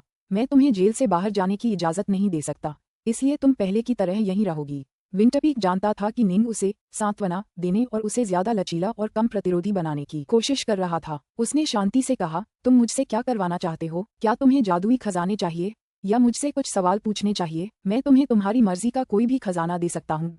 यहाँ कैद में वे वैसे भी मेरे किसी काम के नहीं हैं। मुझे चाहिए कि तुम मेरा जरा भी विरोध मत करो। अपनी आत्मा मेरे लिए खोल दो, मुझे अपनी यादें दिखाओ, निंग ने कहा। तुम? विंटरपीक का चेहरा पूरी तरह बदल गया।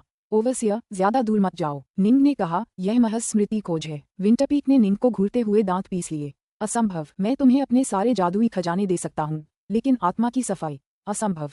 अपनी आत्मा को पूरी तरह से खोलने का मतलब था कि यह व्यक्ति उसके बारे में सब कुछ जान जाएगा। वह किसी भी कैओस इम्मोर्टल या विश्व देवता से नहीं लड़ पाएगा जो उसके साथ ऐसा करना चाहता हो, लेकिन यह व्यक्ति उससे कहीं ज्यादा कमजोर था। एक कमजोर इंसान के सामने खुद को इस तरह पूरी तरह से उजागर करना, विंटरपीक जैसा विशेषज्ञ सचमुच इसे स्वीकार नहीं कर सकता था। तुम्हारे लिए मैं एक अजनबी से ज्यादा कुछ नहीं हूँ, निंग ने कहा। तुम्हारी वो निजी यादें मेरे लिए बेकार हैं। विंटरपीक ने आंखें बंद कर लीं। यादें और दृश्य उसके दिमाग में घूमने लगे। जूनियर प्रशिक्षु भाई, दादाजी, शिष्य, वह इन लोगों को कभी नहीं भूल पाएगा। ये उसके जीवन के सबसे महत्वपूर्ण लोग थे। शायद पेंजिया का अराजकता साम्राज्य सचमुच नष्ट हो गया था, लेकिन फिर भी शायद उसके जीवन के कुछ महत्वपूर्ण लोग अभी भी जीवित थे। वह उनसे मिलना चाहता था, उनकी खोज करना चाहता था। ठीक है, विंटरपीक ने आंखें खोलीं। उसने निंग को ठंडी नजरों से देखा। मुझे मंजूर है, लेकिन मुझे लगता है कि तुम अंदर आकर मेरी आत्मा की जांच करने की हिम्मत नहीं करोगे। हाँ, निंग हंसा, फिर तुरंत अपना हाथ आगे बढ़ाया। फुफ, उसका हाथ तुरंत सैकड़ों किलोमीटर लंबा हो गया और विंटरपीक के सिर पर जा लगा। काया, विंटरपीक ने व्यंग्य किया। ताओ वो 18 फाइंड गॉड्स में प्रशिक्षण लेने के बाद भी तुम इतने काया हो। अगर तुम्हारे जैसा कोई कैदी अचानक किसी हताशा भरे हमले में मेरे किसी क्लोन को खत्म कर दे, तो यह मेरे लिए बिल्कुल भी उचित नहीं होगा। निंग वहां संरचना के बाहर खड़ा था, लेकिन उसकी अविश्वसनीय रूप से लंबी भुजा विंटरपीक तक पहुंच चुकी थी। अगर उसका दुश्मन अचानक जवाबी हमला भी करना चाहे तो निंग तुरंत और स्वेच्छा से उस हाथ को अलग कर सकता था। हाथ के कटने से बस कुछ दैवीय शक्ति का नुकसान होता और वास्तव में उस हाथ की कुछ दैवीय शक्ति वापस उसके पास पहुंच जाती। तो फिर आओ। विंटरपीक ने अपनी आंखें बंद कर लीं। वह अभी भी कमल मुद्रा में बैठा हुआ था। निंग का हाथ विंटरपीक के सिर पर दबा हुआ था। उसने उस आदमी की आत्मा पर आक्रमण करना शुरू कर दिया और विंटरपीक ने जरा भी प्रतिरोध नहीं किया। तुरंत ही निंग के सामने एक विशेषज्ञ के सत्ता में उदय के शानदार दृश्य उभरने लगे। एक उच्च स्तरीय सच्चे अमर के रूप में विंटरपीक के जीवन के अनुभव स्वर्ग के देवताओं और दिव्य अमरों की तुलना में कहीं अधिक रोमांचक थे और उसका दर्जा भी कहीं ऊंचा था। एक पूरा दिन और एक रात बीत जाने के बाद निंग ने अपना हाथ वापस खींच लिया। उसने सोचते हुए अपनी आंखें बंद कर लीं। लगता है वाकई शीर्ष स्तर का जिंदन पाने की कोई उम्मीद नहीं है। निंग ने मन ही मन आह भरी। हालांकि उसे इसकी उम्मीद थी। विंटरपीक की यादों को खंगालने के बाद निंग को इस बात का यकीन हो गया। एक बेहतरीन जिंदान बनाने के लिए एक जरूरी शर्त ये थी कि एक कैओस इम्मोर्टल आपके साथ हो और आपकी मदद करे। इसके अलावा पेंजिया में बेहतरीन जिंदान बनाने की तकनीक सिर्फ 3 विश्व स्तरीय विशेषज्ञों को ही पता थी। यहाँ तक कि बड़े देवता या पैतृक अमर भी इस तकनीक को सीखने के योग्य नहीं थे। दूसरे दर्जे के जिंदान, ऐसे बहुत से लोग थे जो इसकी तकनीक जानते थे, जिनमें सच्चे देवता और सच्चे अमर भी शामिल थे। हालांकि विंटरपीक उनमें से नहीं था। ये बात तो समझ में आती है। जिंदान निर्माण तकनीकें केवल उन नश्वर लोगों के लिए जरूरी थीं जो दिव्य अमर बनने के लिए प्रशिक्षण लेना चाहते थे। उदाहरण के लिए जीनिंग बहुत पहले ही एक शुद्ध यांग सच्चा अमर बन चुका था। ये तकनीकें वास्तव में उसके किसी काम की नहीं थीं। निंग ने उनके बारे में और जानकारी इसलिए खोजी थी ताकि वह उन्हें ब्राइट मून और अन्य लोगों तक पहुंचा सके, बशर्ते कि वे सभी इस भयंकर तूफान से बच गए हों। और एक सच्चे अमर के जिंदन को उन्नत करने के वाकई बहुत कम तरीके हैं। निंग ने सिर हिलाया। निंग असल में जिंदन को उन्नत करने का तरीका ही चाहता था। हालांकि सच तो ये है कि ये उन्नयन विधियां भी काफी मूल्यवान थीं।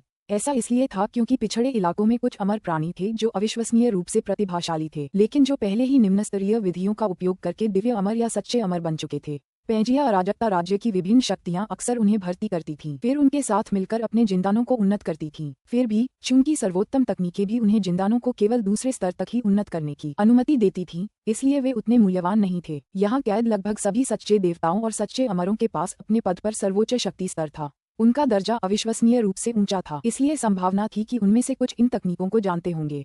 किसी बड़े देवता या किसी पूर्वज अमर के पास इन तकनीकों को जानने की संभावना और भी ज्यादा थी, लेकिन अफसोस कि निंग उनमें से किसी का भी कुछ नहीं कर सकता था। आराम से काम करते हैं। अगर मुझे एक सच्चे अमर से नहीं मिला तो मैं दूसरे सच्चे ईश्वर या सच्चे अमर को ढूंढूंगा। 10, 100, मैं बस खोजता रहूंगा। आखिरकार मुझे सफलता जरूर मिलेगी।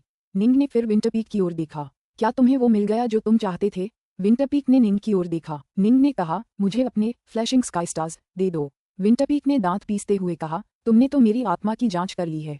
अब तुम मेरा प्रोटोकॉस्मिक आत्मा खजाना चाहते हो? इसे सौंप दो, निंग ने कहा। विंटरपीक सचमुच इसे छोड़ना नहीं चाहता था, लेकिन उसने हाथ हिलाया। तुरंत आकाश में 8 कोनों वाले गहरे नीले रंग के तारों का एक बड़ा समूह प्रकट हुआ।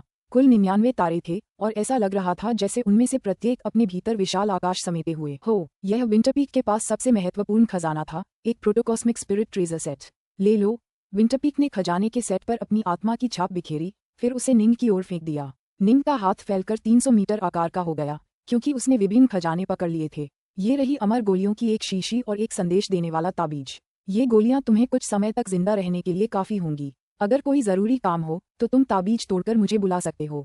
निंग ने हाथ हिलाकर ये दोनों चीजें हमारी तरफ उछाल दी। विंटरपीक ने तुरंत उन्हें स्वीकार कर लिया। उसकी सारी आत्मा गोलियां खत्म हो चुकी थीं।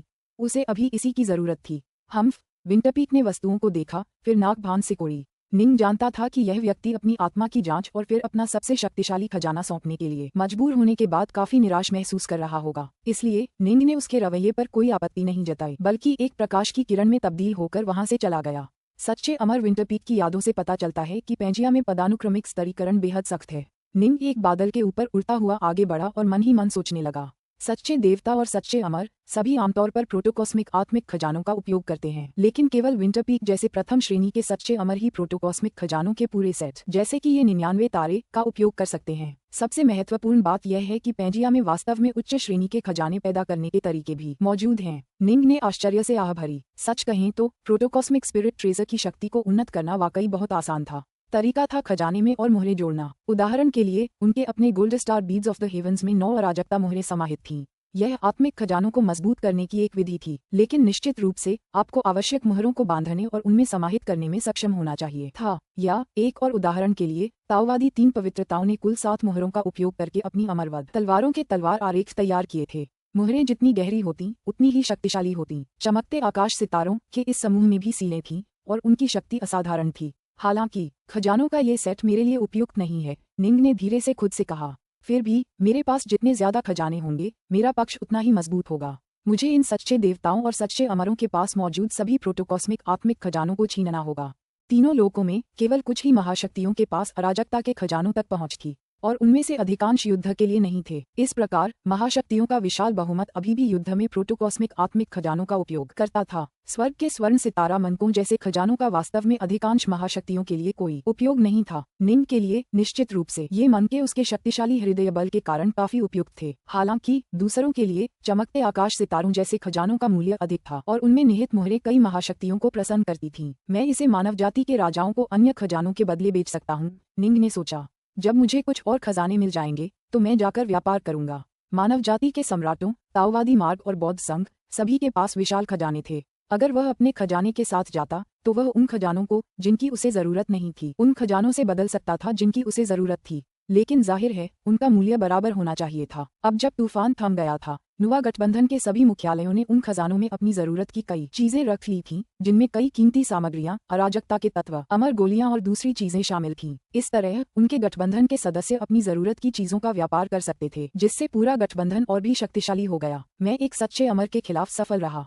अब देखता हूँ कि मैं एक सच्चे भगवान से निपट सकता हूँ या नहीं। नीम का बादल सीधे एक बड़े पहाड़ की ओर उड़ गया। पहाड़ की चोटी पर एक दुबला पतला हरे बालों वाला आदमी पद्मासन में बैठा था। जैसे ही निंग नीचे उतरा, उस आदमी ने अपनी आंखें खोलीं। क्या सच्चा ईश्वर है?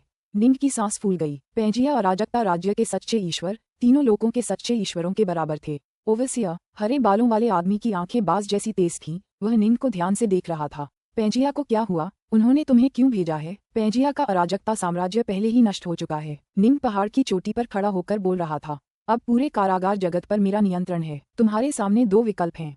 पहला, मेरा विरोध करो। दूसरा, मेरे सामने समर्पण करो। अभी अभी सच्चे अमर विंटरपीक ने मेरे सामने समर्पण किया है और मैंने उसका प्रोटोकॉस्मिक आत्मिक खजाना, चमकते आकाश तारे, पहले ही प्राप्त कर लिया है।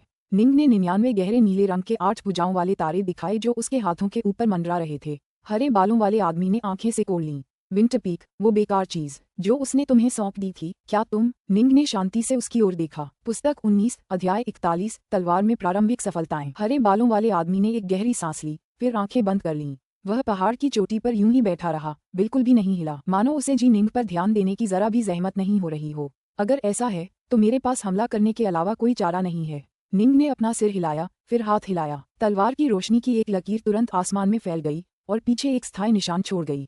तलवार का यह वार देखने में साधारण लग रहा था, लेकिन निंग ने इसे अपने चौथे चरण के हृदय बल से भर दिया था। ये तुरंत ही सैकड़ों किलोमीटर की दूरी तय करके सीधे हरे बालों वाले आदमी पर वार कर दिया। झनकार, मानो उसने किसी जादुई खजाने पर वार कर दिया हो। एक खनक सुनाई दी, लेकिन हरे बालों वाला आदमी हिला तक नहीं। उसने आंखें खोली, निंग की तरफ देखा, फिर मुस्कुराया। बस इतना ही है तुम्हारे पास? मैं बस यहीं बैठ सकता हूँ और तुम मेरा कुछ नहीं बिगाड़ पाओगे। जल्दी करो और इसे हरा दो। ओह, निंग ने सिर हिलाया और हंसा। हालांकि उस तलवार के वार की शक्ति ज्यादा नहीं थी, लेकिन अगर तुमने उसकी शक्ति का जरा भी प्रतिरोध नहीं किया होता तो तुम उड़कर गिर पड़ते। मुझे यह मत बताना कि तुमने अपनी दिव्य शक्ति का जरा भी इस्तेमाल नहीं किया ताकि तुम बिना हिले डुले वहां बैठे रह सको। उसे अच्छी तरह पता था कि उसकी तलवार का वार कितना शक्तिशाली था। पृथ्वी जैसी छोटी सी दुनिया शायद उससे धूल में मिल जाती। भले ही उसके दुश्मन का शरीर जादुई खजाने जैसा मजबूत और अटूट हो, फिर भी इतनी ताकत का वार पड़ते ही उसे उड़ जाना चाहिए था, ठीक वैसे ही जैसे जादुई खजाने के साथ होता है। मेरे पास एक सच्चे ईश्वर का शरीर है, तुम इसे बिल्कुल भी नुकसान नहीं पहुंचा सकते, हरे बालों वाले आदमी ने शांति से कहा। मुझे बस अपनी छवि और अपने चेहरे की परवाह है। अगर यह न होता तो मैं किसी भी दिव्य शक्ति का उपयोग नहीं करता, चाहे तुम मुझ पर कैसे भी प्रहार करो। कोई नहीं, क्या मजाक है। कोई भी विशेषज्ञ, चाहे कितना भी दुर्जेय क्यों न हो, जिंदा रहने के लिए दैवीय शक्ति या अमर ऊर्जा का इस्तेमाल तो करना ही पड़ता है। निंग मुस्कुराया कि रिफाइनर अपनी की ऊर्जा खर्च करते हैं, जबकि तुम्हें अपनी दैवीय शक्ति खर्च करनी होगी। तुम इतने दुबले पतले क्यों हो? क्या इसकी वजह यह नहीं कि तुम अपनी दैवीय शक्ति बचाए रखने की कोशिश कर रहे हो? अगर मैं तुम्हारे खिलाफ कोई कार्रवाई न भी करूं, तो भी कुछ अराजकता के चक्रों में तुम्हारी दैवीय शक्ति खर्च हो जाएगी और तुम फिर भी मर जाओगे। हरे बालों वाले आदमी का चेहरा बदसूरत हो गया। सभी जीवित प्राणियों को जीवित रहने के लिए ऊर्जा का उपयोग करना पड़ता है। देवता और अमर प्राणी जीवित रह पाते थे क्योंकि वे स्वर्ग और पृथ्वी की प्राकृतिक ऊर्जा को अवशोषित कर सकते थे। उदाहरण के लिए, अगर वे आदिम अराजकता में फंस जाते और अराजकता या प्राकृतिक ऊर्जा का उपयोग नहीं कर पाते, तो उनकी अमर गोलियां समाप्त हो जाने के बाद उनकी मृत्यु हो जाती। अगर तुम जिंदा रहना चाहते हो तो तुम्हें अपनी दिव्य शक्ति का इस्तेमाल करते रहना होगा। मैं तुम पर जो भी हमला करूंगा वह इस प्रक्रिया को और तेज कर देगा। देखते हैं तुम कितनी देर तक टिक पाते हो। निंग ने अपना दाहिना हाथ बढ़ाया। उसके अंदर एक कमल का फूल प्रकट हुआ और फिर फूल की 8 पंखुड़ियां तेजी से पहाड़ की चोटी के ऊपर हवा में उड़ गईं। वे 3000 मीटर आकार की हो गईं, फिर जमीन की ओर मुंह करके घूमने लगीं। पंखुड़ियां खिल गईं और ज्वाला की धारियां निकलने लगीं जो दिव्य ड्रैगन की तरह नीचे की ओर दहाड़ रही थीं और उस जगह को पूरी तरह से ढक रही थीं जहां हरे बालों वाला आदमी था। हरे बालों वाले व्यक्ति के चारों ओर अग्नि की 8 धाराएं भड़क उठीं, लेकिन वह आसानी से उनकी शक्ति का प्रतिरोध करने में सक्षम था। अपना समय और मेहनत बर्बाद करना बंद करो, हरे बालों वाला आदमी गुर्राया। ये लपटें मुझे नुकसान नहीं पहुंचा सकती, जल्दी मत करो, मेरे पास बहुत समय है। निंग ने ठंडे स्वर में उत्तर दिया। तुम्हारी दिव्य शक्ति मेरी 8 अग्नि की अनपुन दुनिया द्वारा बहुत जल्दी नष्ट कर दी जाएगी। हरे बालों वाले उस आदमी का चेहरा बदसूरत लग रहा था। उसका दिव्य शरीर एक शुद्ध यांग कलाकृति के समान था। कठोरता में यह निंग के अपने शरीर के बराबर था जब उसने पूरी 8-9 रहस्यमय कला में महारत हासिल कर ली थी। हालांकि इस सच्चे ईश्वर के पास एक और भी बेहतर सुरक्षात्मक क्षमता थी, लेकिन उस दिव्य क्षमता के लिए और भी अधिक संसाधनों की आवश्यकता थी और इसलिए वह अभी तक उसमें महारत हासिल नहीं कर पाया था। इस प्रकार उसका शरीर एक जादुई खजाने जैसा था। लेकिन अछूते जादुई खजाने भी कई अराजकता चक्रों के बाद अंततः क्षय होकर बिखर जाते हैं। यही कारण था कि यहाँ के कई बड़े देवताओं और अमर पूर्वजों के कपड़े क्षतिग्रस्त दिखते थे। उन्हें ठीक करने के लिए बस थोड़ी सी ऊर्जा खर्च करने की जरूरत थी, लेकिन वे ऐसा करने को तैयार नहीं थे। कुछ भी सचमुच हमेशा के लिए अस्तित्व में नहीं रह सकता, यहाँ तक कि अराजकता से भरी दुनियाएं भी अंततः नष्ट हो जाएंगी। जब निंग युद्ध करता था तो वह लोगों को बिना किसी दंड के अपने शरीर पर प्रहार करने देता था, और इसे दैवीय शक्ति का उपयोग न करना कहा जा सकता है। लेकिन सच तो ये है कि हर चीज में ऊर्जा और शक्ति खर्च होती थी, यहाँ तक कि बोलने में भी शक्ति खर्च होती थी। हालांकि खपत की गई शक्ति बहुत कम थी। निंग के स्तर पर एक ही सांस में वह प्राकृतिक दुनिया से जितनी ऊर्जा प्राप्त कर सकता था, वह उस ऊर्जा की मात्रा को अप्रासंगिक बनाने के लिए पर्याप्त से भी अधिक थी जो उसने खोई थी। छी, हरे बालों वाले आदमी का चेहरा भद्दा था। वह यहाँ लंबे समय से कैद था। उसने अपनी दिव्य शक्ति के उपयोग की गति धीमी कर दी थी, जिससे वह लंबे समय तक जीवित रह सका। हालांकि 8 अग्नि ज्ञानकुन विश्व स्वर्ग के देवताओं को जलाकर मार डालने में सक्षम था। हालांकि सच्चे देवता नहीं मरते, लेकिन इससे बचाव के लिए उन्हें जितनी दिव्य शक्ति का उपभोग करना पड़ता वह बहुत महत्वपूर्ण थी। तुलनात्मक रूप से वह अब अपनी दिव्य शक्ति का उपयोग पहले से कहीं अधिक विस्फोटक गति से कर रहा था। अगर वह बाहरी दुनिया में होता तो एक ही सांस में अपनी खोई हुई ऊर्जा को 10 गुना बढ़ा लेता। लेकिन अफसोस, यहाँ तो ऊर्जा का कोई स्रोत ही नहीं था। मेरे आगे झुक जाओ और भविष्य में तुम्हें यहाँ से जाने का मौका मिलेगा, निंग ने शांति से कहा। विरोध करते रहो, तुम्हारा एकमात्र रास्ता मौत ही होगा। धिक्कार है, ये खजाना जिसके अंदर आग है। हरे बालों वाला आदमी निराश और घबराया हुआ था। यह ओवसिया मुझ पर हमला करने के लिए इन 8 प्रकार की अग्नि पर निर्भर रह सकता है और बहुत कम ऊर्जा खर्च करता है, और अपनी शक्ति बढ़ाने के लिए जब चाहे बाहरी दुनिया में जा सकता है। लेकिन मैं तो यहाँ फंस गया हूँ। आखिर इस खजाने का आविष्कार किसने किया? ये 8 प्रकार की अग्नि स्पष्ट रूप से काफी कमजोर हैं, लेकिन जब इन्हें मिलाया जाता है तो ये वास्तव में इतनी शक्तिशाली हो जाती हैं। ये देखकर कि हरे बालों वाला आदमी उसकी बात का जवाब नहीं दे रहा है, निंग भी चुप हो गया। यह एक और व्यक्ति था जो तब तक आंसू नहीं बहाएगा जब तक कि वह अपना ताबूत न देख ले। जल्दी करो और जमा करो। जेल की दुनिया के एक और हिस्से में निंग का एक और क्लोन, एक बोतल, एक लौकी, एक कंगन और 3 अन्य प्रकार के जादुई खजानों से घिरा हुआ हवा में खड़ा था। ये 6 जादुई खजाने सच्ची आग, ईश्वरीय पवन, सच्चा जल और अन्य प्रकार के हमले कर रही थीं। दुनिया आग और पानी से भर गई थी और एक अंधेरी हवा गरज रही थी। ये सभी हमले एक सच्ची अमर महिला पर लक्षित थे जो एक जादुई खजाने की आड़ में छिपी हुई थी। सच्चा अमर विंटरपीक पहले ही आत्मसमर्पण कर चुका है। अगर तुम इसी तरह मेरा समय बर्बाद करते रहे तो मुझे निर्दयी होने का दोष मत देना, निंग चिल्लाया। महिला ने निंग को ठंडी निगाह से देखा। निंग की बात करें तो वह बस मन ही मन आहें भर रहा था। उसके यहाँ 2 क्लोन थे, एक 8 अग्नि ज्ञानकुन विश्व को नियंत्रित कर रहा था, जबकि दूसरा कई अन्य प्रकार के जादुई खजानों को ढो रहा था। स्पष्ट रूप से दूसरे क्लोन के खजानों की तुलना 8 अग्नि ज्ञानकुन विश्व से नहीं की जा सकती थी, जो वास्तव में इन कैदियों के खिलाफ इस्तेमाल करने के लिए एक आदर्श खजाना था। आखिरकार यह मुख्य रूप से उसमें मौजूद सच्ची अग्नि पर निर्भर था। निंग को अपनी ऊर्जा का उपयोग करने की बहुत कम आवश्यकता थी। कारागार की दुनिया में लोगों को खदेड़ने की यह प्रक्रिया निश्चित रूप से धीमी थी। ये सच्चे देवता और सच्चे अमर तीनों लोगों के दैवीय पिताओं के समान थे। निंग को उनमें से प्रत्येक से निपटने के लिए भारी प्रयास करना होगा। फिर भी इन कैदियों से निपटने में उनकी मानसिक ऊर्जा का अधिक उपयोग नहीं हुआ, और इसलिए उनके सभी क्लोन मुख्य रूप से तलवार कला पर ध्यान केंद्रित करने पर केंद्रित थे। निंग का 3 लोकों में भ्रमण करते हुए 32वां वर्ष। सावधान सीनियर, एक आदिम स्तर का राक्षस अपने हाथों में 2 विशाल युद्ध हथौड़े लिए हुए था।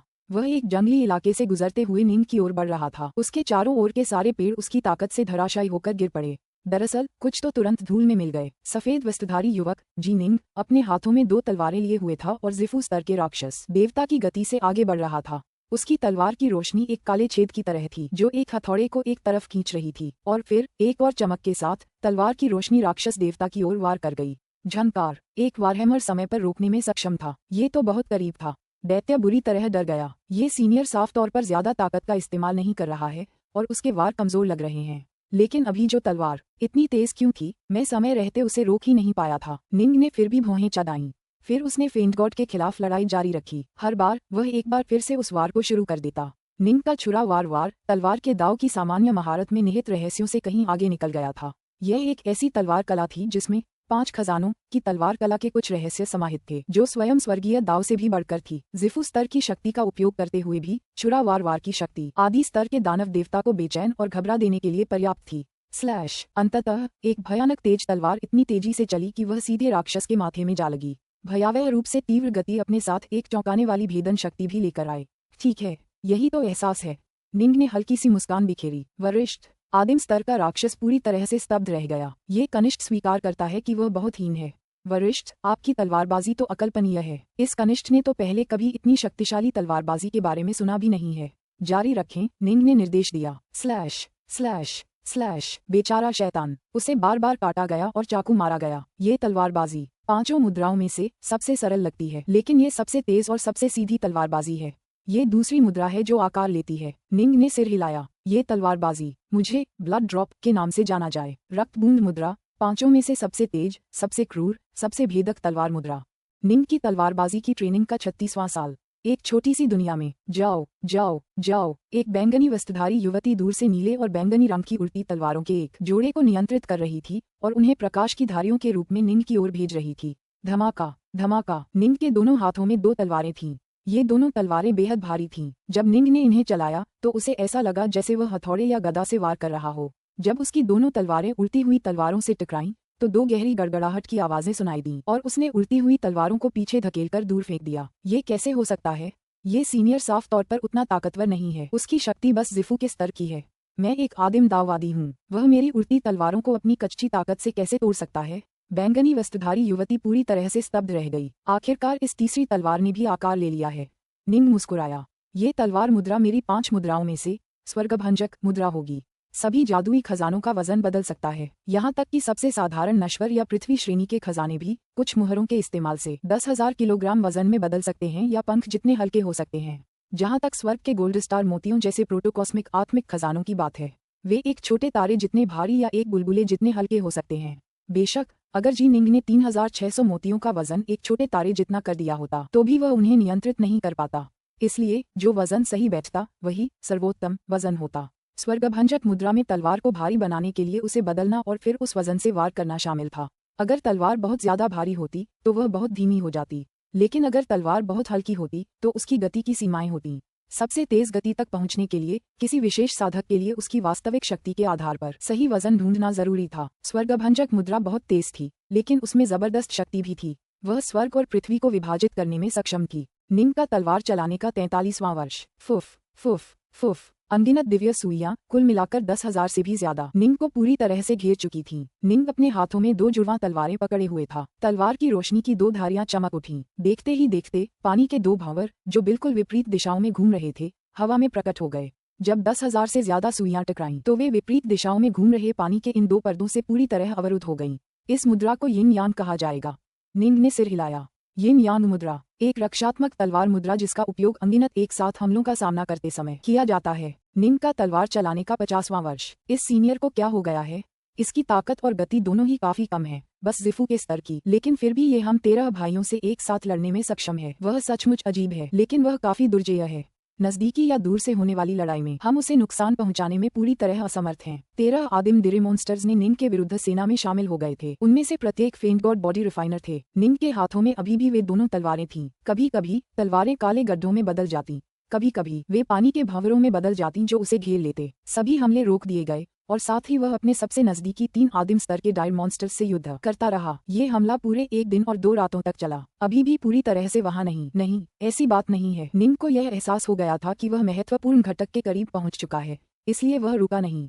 अचानक कहीं से 3 विचित्र तलवारें प्रकट हुईं। आसपास मौजूद तीनों डायर मॉन्स्टर्स के सिर धड़ से अलग हो गए थे। हालांकि वे सिर तुरंत वापस उड़कर अपने शरीर से जुड़ गए, लेकिन 13 डायर मॉन्स्टर्स पूरी तरह से स्तब्ध रह गए। उन्होंने इस आदमी को घेर लिया था और उस पर हमला किया था, लेकिन फिर भी वह उनमें से 3 के सिर काटने में कामयाब रहा, जो सभी प्राइमल स्तर के डायर मॉन्स्टर्स थे। हम आखिरकार, बस यही सही है। निंग मुस्कुराया।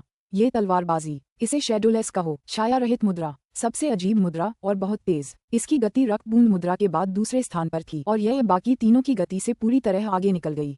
तुलनात्मक रूप से रक्त बूंद मुद्रा सम्मानजनक और खुली थी, जबकि यह छाया रहित मुद्रा अजीब और अप्रत्याशित थी। एक लकड़ी की नाव नदी में बह रही थी। निंग नाव में बैठा ध्यान कर रहा था। उसका बूढ़ा गंजा सेवक, स्वर्ग का देवता नाइन फैंग्स, चुपचाप उसके बगल में पहरा दे रहा था। मैं 51 सालों से तलवार का प्रशिक्षण ले रहा हूँ। मैंने 5 खजानों को आधार बनाया और तलवार के ताऊ की अपनी अंतर्दृष्टि के आधार पर अपनी 5 मुद्राएं बनाईं। आखिरकार इन 5 मुद्राओं ने आकार ले लिया। निंग के दिल में एक खुशी का एहसास हुआ। सालों पहले तलवार की एक विशाल विस्तृत दुनिया उसके सामने खुल गई थी। आज ही वह आखिरकार उस दुनिया को 5 बड़े हिस्सों में बांट पाया था। सभी तलवार कलाओं को उनके 5 रुखों में से एक के अंतर्गत विभाजित किया जा सकता है। निंग ने इन 5 मुद्राओं में भी 5 खजानों की तलवार कला का समावेश किया था। नतीजतन ये सभी पांचों तलवार मुद्राएं अविश्वसनीय रूप से तेज थीं। ब्राइट मून, तलवार कला के 5 तलवार रुख, सोल हॉट, यिन यांग, ब्लड ड्रॉप, हेवन ब्रेकर, शैडोलेस। निम को लग रहा था कि पांचों तलवार रुखों में से किसी एक को जब पूरी तरह प्रशिक्षित किया जाए तो वह तीनों लोकों में मौजूद अन्य सभी प्रकार की तलवार कलाओं से कहीं बेहतर होगा। लेकिन जाहिर है ऐसा तभी हो सकता था जब वह उनमें लगातार सुधार करता और उन्हें और बेहतर बनाता। अभी तो वे सिर्फ एक कच्ची रूपरेखा से ज्यादा कुछ नहीं थे। शिष्य, लकड़ी की नाव के भीतर अचानक एक अंतरिक्ष भंवर प्रकट हुआ जिसके भीतर से कुलपति सुभूति उभरे। निम जल्दी से खड़ा हुआ। मास्टर कुलपति।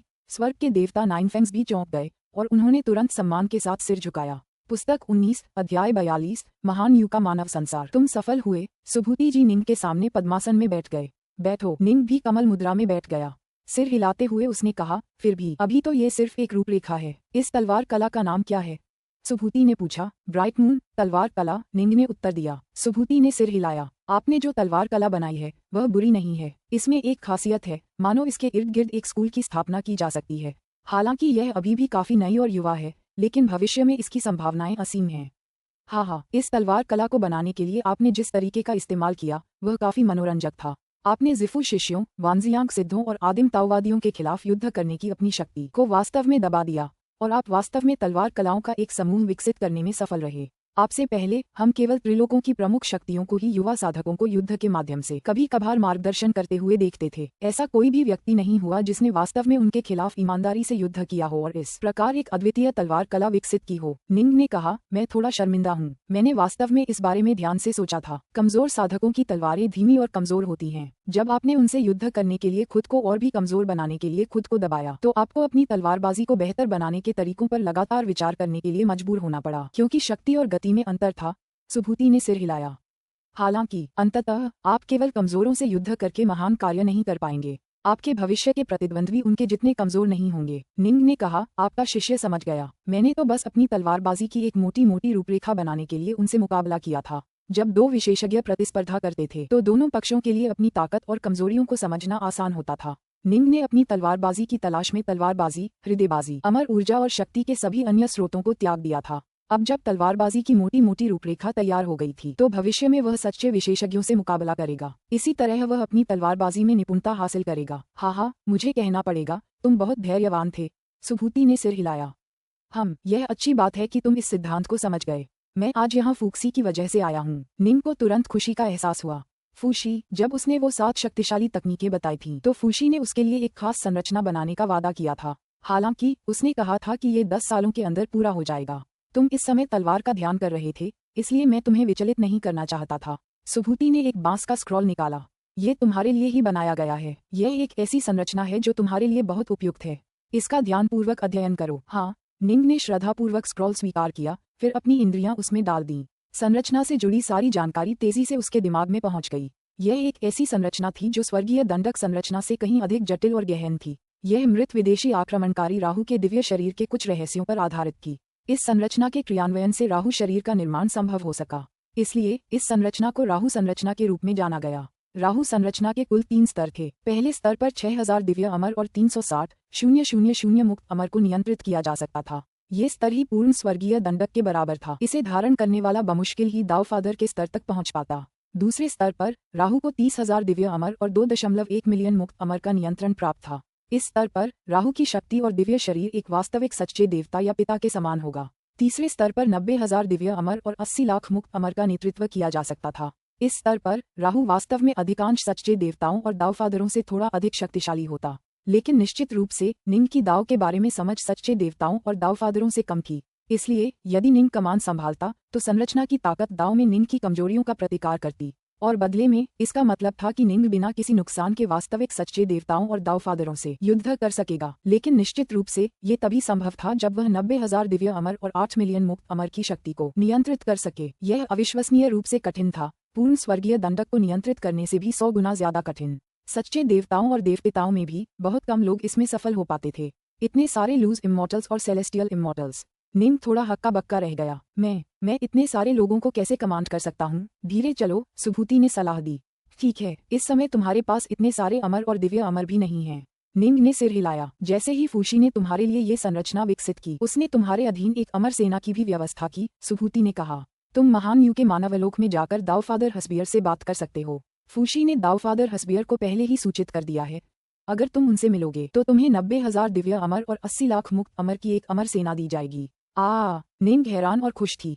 फूक्सी के उपहार वाकई असाधारण थे, लेकिन ये समझ में आता था, यहाँ तक कि दाऊफादर क्रिम्सन ब्राइट के पास भी लगभग 10 लाख दिव्य अमर और अनगिनत लूज अमर थे और उन्हें कमजोर दाऊफादरों में से एक माना जाता था। 5 सम्राटों जैसे लोगों के पास तो कहीं ज्यादा सैनिक थे। जहाँ तक महान यू के मानवालोक की बात है, वह आदिकालीन शाही कुल का केंद्रीय मुख्यालय था।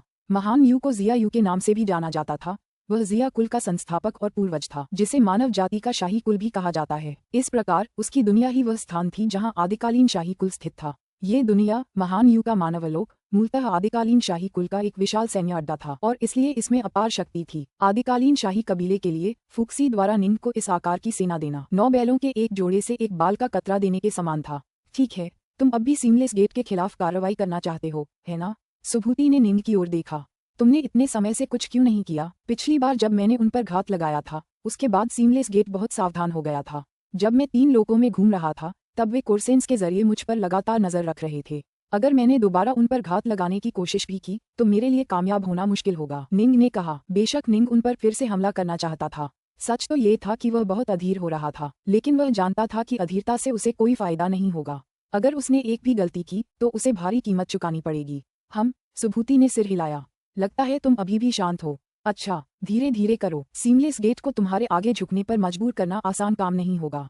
अपनी तलवारबाजी कला पर, खासकर 5 खजानों की तलवारबाजी कला पर कड़ी मेहनत करो। अगर तुम पूरी तरह से 5 खजानों में महारत हासिल कर लेते हो, तो तुम फुजू की विरासत हासिल कर पाओगे। फुजू हमेशा से एक गुप्तचर और रहस्यमयी इंसान था। मुझे नहीं पता कि उसने अपने पीछे क्या छोड़ा है। हमारी तरफ से और सीमलेस गेट दोनों ने पता लगाने की कोशिश की, लेकिन हम उस तक पहुंच ही नहीं पाए। ऐसा लगता है कि असल में एकमात्र तरीका यही है कि कोई फेंट गॉड बॉडी रिफाइनर 5 खजानों की तलवारबाजी कला में महारत हासिल करे। निंग ने सिर हिलाया। उसे भी उत्सुकता थी कि दाऊफादर फूजू क्या छोड़कर गए हैं। आखिरकार दाऊफादर फूजू की मौत का कोई मतलब ही नहीं था और ऐसा लग रहा था जैसे उन्होंने वाकई सब कुछ ठीक से संभालने का इंतजाम कर रखा था। कुछ देर बाद सुभूति वहां से चला गया। निंग के लिए उसने सबसे पहले स्वर्ग के देवता नाइनफेंग्स को स्टासाइजर की दुनिया में वापस भेजा, फिर खुद आदिम साम्राज्य वंश के मुख्य मुख्यालय महान यू के मानवलोक की यात्रा की। अपनी शून्य नौक पर बैठे निंग शून्य से होकर मानव जगत की ओर बढ़ रहा था। अब तक अगर शून्य नाव न होता तो निंग टेलीपोर्ट भी नहीं कर पाता। ऐसा इसलिए था क्योंकि 5 खजानों की तलवार कला के प्रशिक्षण के प्रभाव के कारण वह कियानकुन के ग्रैंड दाव के बारे में जो कुछ भी सीखा था, वह पूरी तरह से भूल चुका था। इसका आभामंडल कितना भव्य है। अपनी शून्य नौक पर खड़े होकर निंग दूर विशाल दुनिया को घूर रहा था। जहाँ तक नजर जाती, दुनिया भर में फैले आपस में जुड़े हुए शहर थे।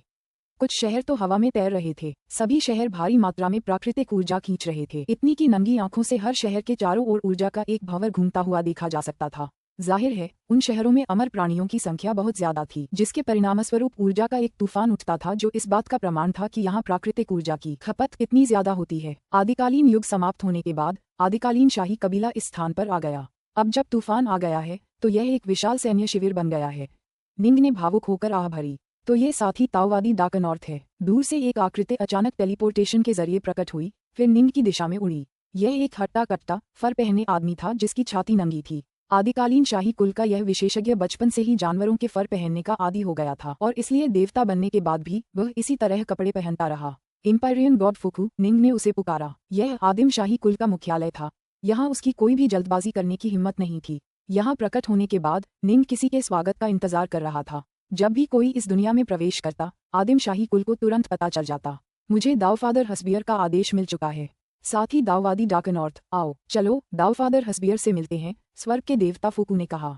निंग ने सिर हिलाया। दाऊफादर हस्बियर, मानव जाति में उनका काफी ऊंचा दर्जा था। हालांकि वे शायद ही कभी युद्ध में शामिल होते थे, फिर भी वे आदिकालीन शाही कुल के सबसे प्राचीनतम व्यक्तियों में से एक थे। जब माता नुवा ने मानव जाति की रचना की थी, तो दाऊफादर हस्बियर उन पहले मनुष्यों में से एक थे जिन्हें उन्होंने स्वयं बनाया था। उनका जन्म एक ऐसे क्षेत्र में हुआ था जहां जंगली भालू रहते थे, इसलिए उनका नाम हस्बियर रखा गया। उस युग में मानव जाति अविश्वसनीय रूप से कमजोर और आदिम थी, इसलिए उन्होंने अपने लिए बहुत ही सहजता से नाम चुने थे। यह वास्तविक चीनी अर्ध इतिहास से आता है। कभी यूक्सियोंग नाम की एक जनजाति थी जिसका नाम भालू था, क्योंकि यह जनजाति एक ऐसे क्षेत्र में स्थित थी जहां भालू रहते थे। यही वह जनजाति थी जिसने चीनी इतिहास में एक बहुत ही महत्वपूर्ण व्यक्ति को जन्म दिया। उस समय दाऊफादर हस्बियर एक साधारण मनुष्य थे, लेकिन फिर भी उन्होंने अपनी एक छोटी सी जनजाति हस्बियर जनजाति की स्थापना की। वास्तव में दाऊफादर हस्बियर के कबीले से एक अद्भुत व्यक्तित्व का उदय हुआ। मानव जाति के 5 सम्राटों में से एक पीला सम्राट हुआंगडी। पीला सम्राट हस्बियर जनजाति से आया था और प्रसिद्धि पाने के बाद उसने कुछ समय के लिए मानव जाति को एकीकृत किया। इस प्रकार हस्बियर ने पीले सम्राट का समर्थन किया, जिससे वह दुनिया को स्थिर कर सका। 2. पीला सम्राट चीनी इतिहास पौराणिक कथाओं में सबसे महत्वपूर्ण व्यक्तियों में से एक है। उसके बारे में कई कहानियां हैं, लेकिन संक्षेप में उसे चीनी सभ्यता का संस्थापक और सभी चीनी लोगों का पूर्वज माना जाता है। आज भी चीनी लोग काव्यात्मक रूप से खुद को यान और हुआंग के वंशज कहते हैं, जिनमें यान एक और प्रसिद्ध सम्राट थे। वूश, एक प्रचंड हवा चली और दूर सेना के झंडे हवा में लहराने लगे। हर जगह गढ़ बिखरे पड़े थे, जिनमें से प्रत्येक में अमर और दुष्ट देवताओं की सेनाएं तैनात थीं। इनमें से कुछ सेनाएं आदिकाल से ही अस्तित्व में थीं, जबकि कुछ हाल ही में अन्य प्रमुख लोगों से यहाँ लाई गई थीं। यू द ग्रेट के मानव संसार में न केवल अनेक अमर और पैनगॉड सैनिक थे, बल्कि इसमें 20 से अधिक सच्चे देवता और दाऊफादर भी थे जो स्थायी रूप से यहाँ तैनात थे, जिनमें से एक दाऊफादर हस्बियर भी था। ये दाऊफादर हस्बियर का इलाका है। ये सारी सेनाएं दाऊफादर हस्बियर की कमान में हैं, फुकू ने हंसते हुए कहा। दाऊफादर हस्बियर खुद वहाँ के सबसे बड़े शहर में स्थित हैं।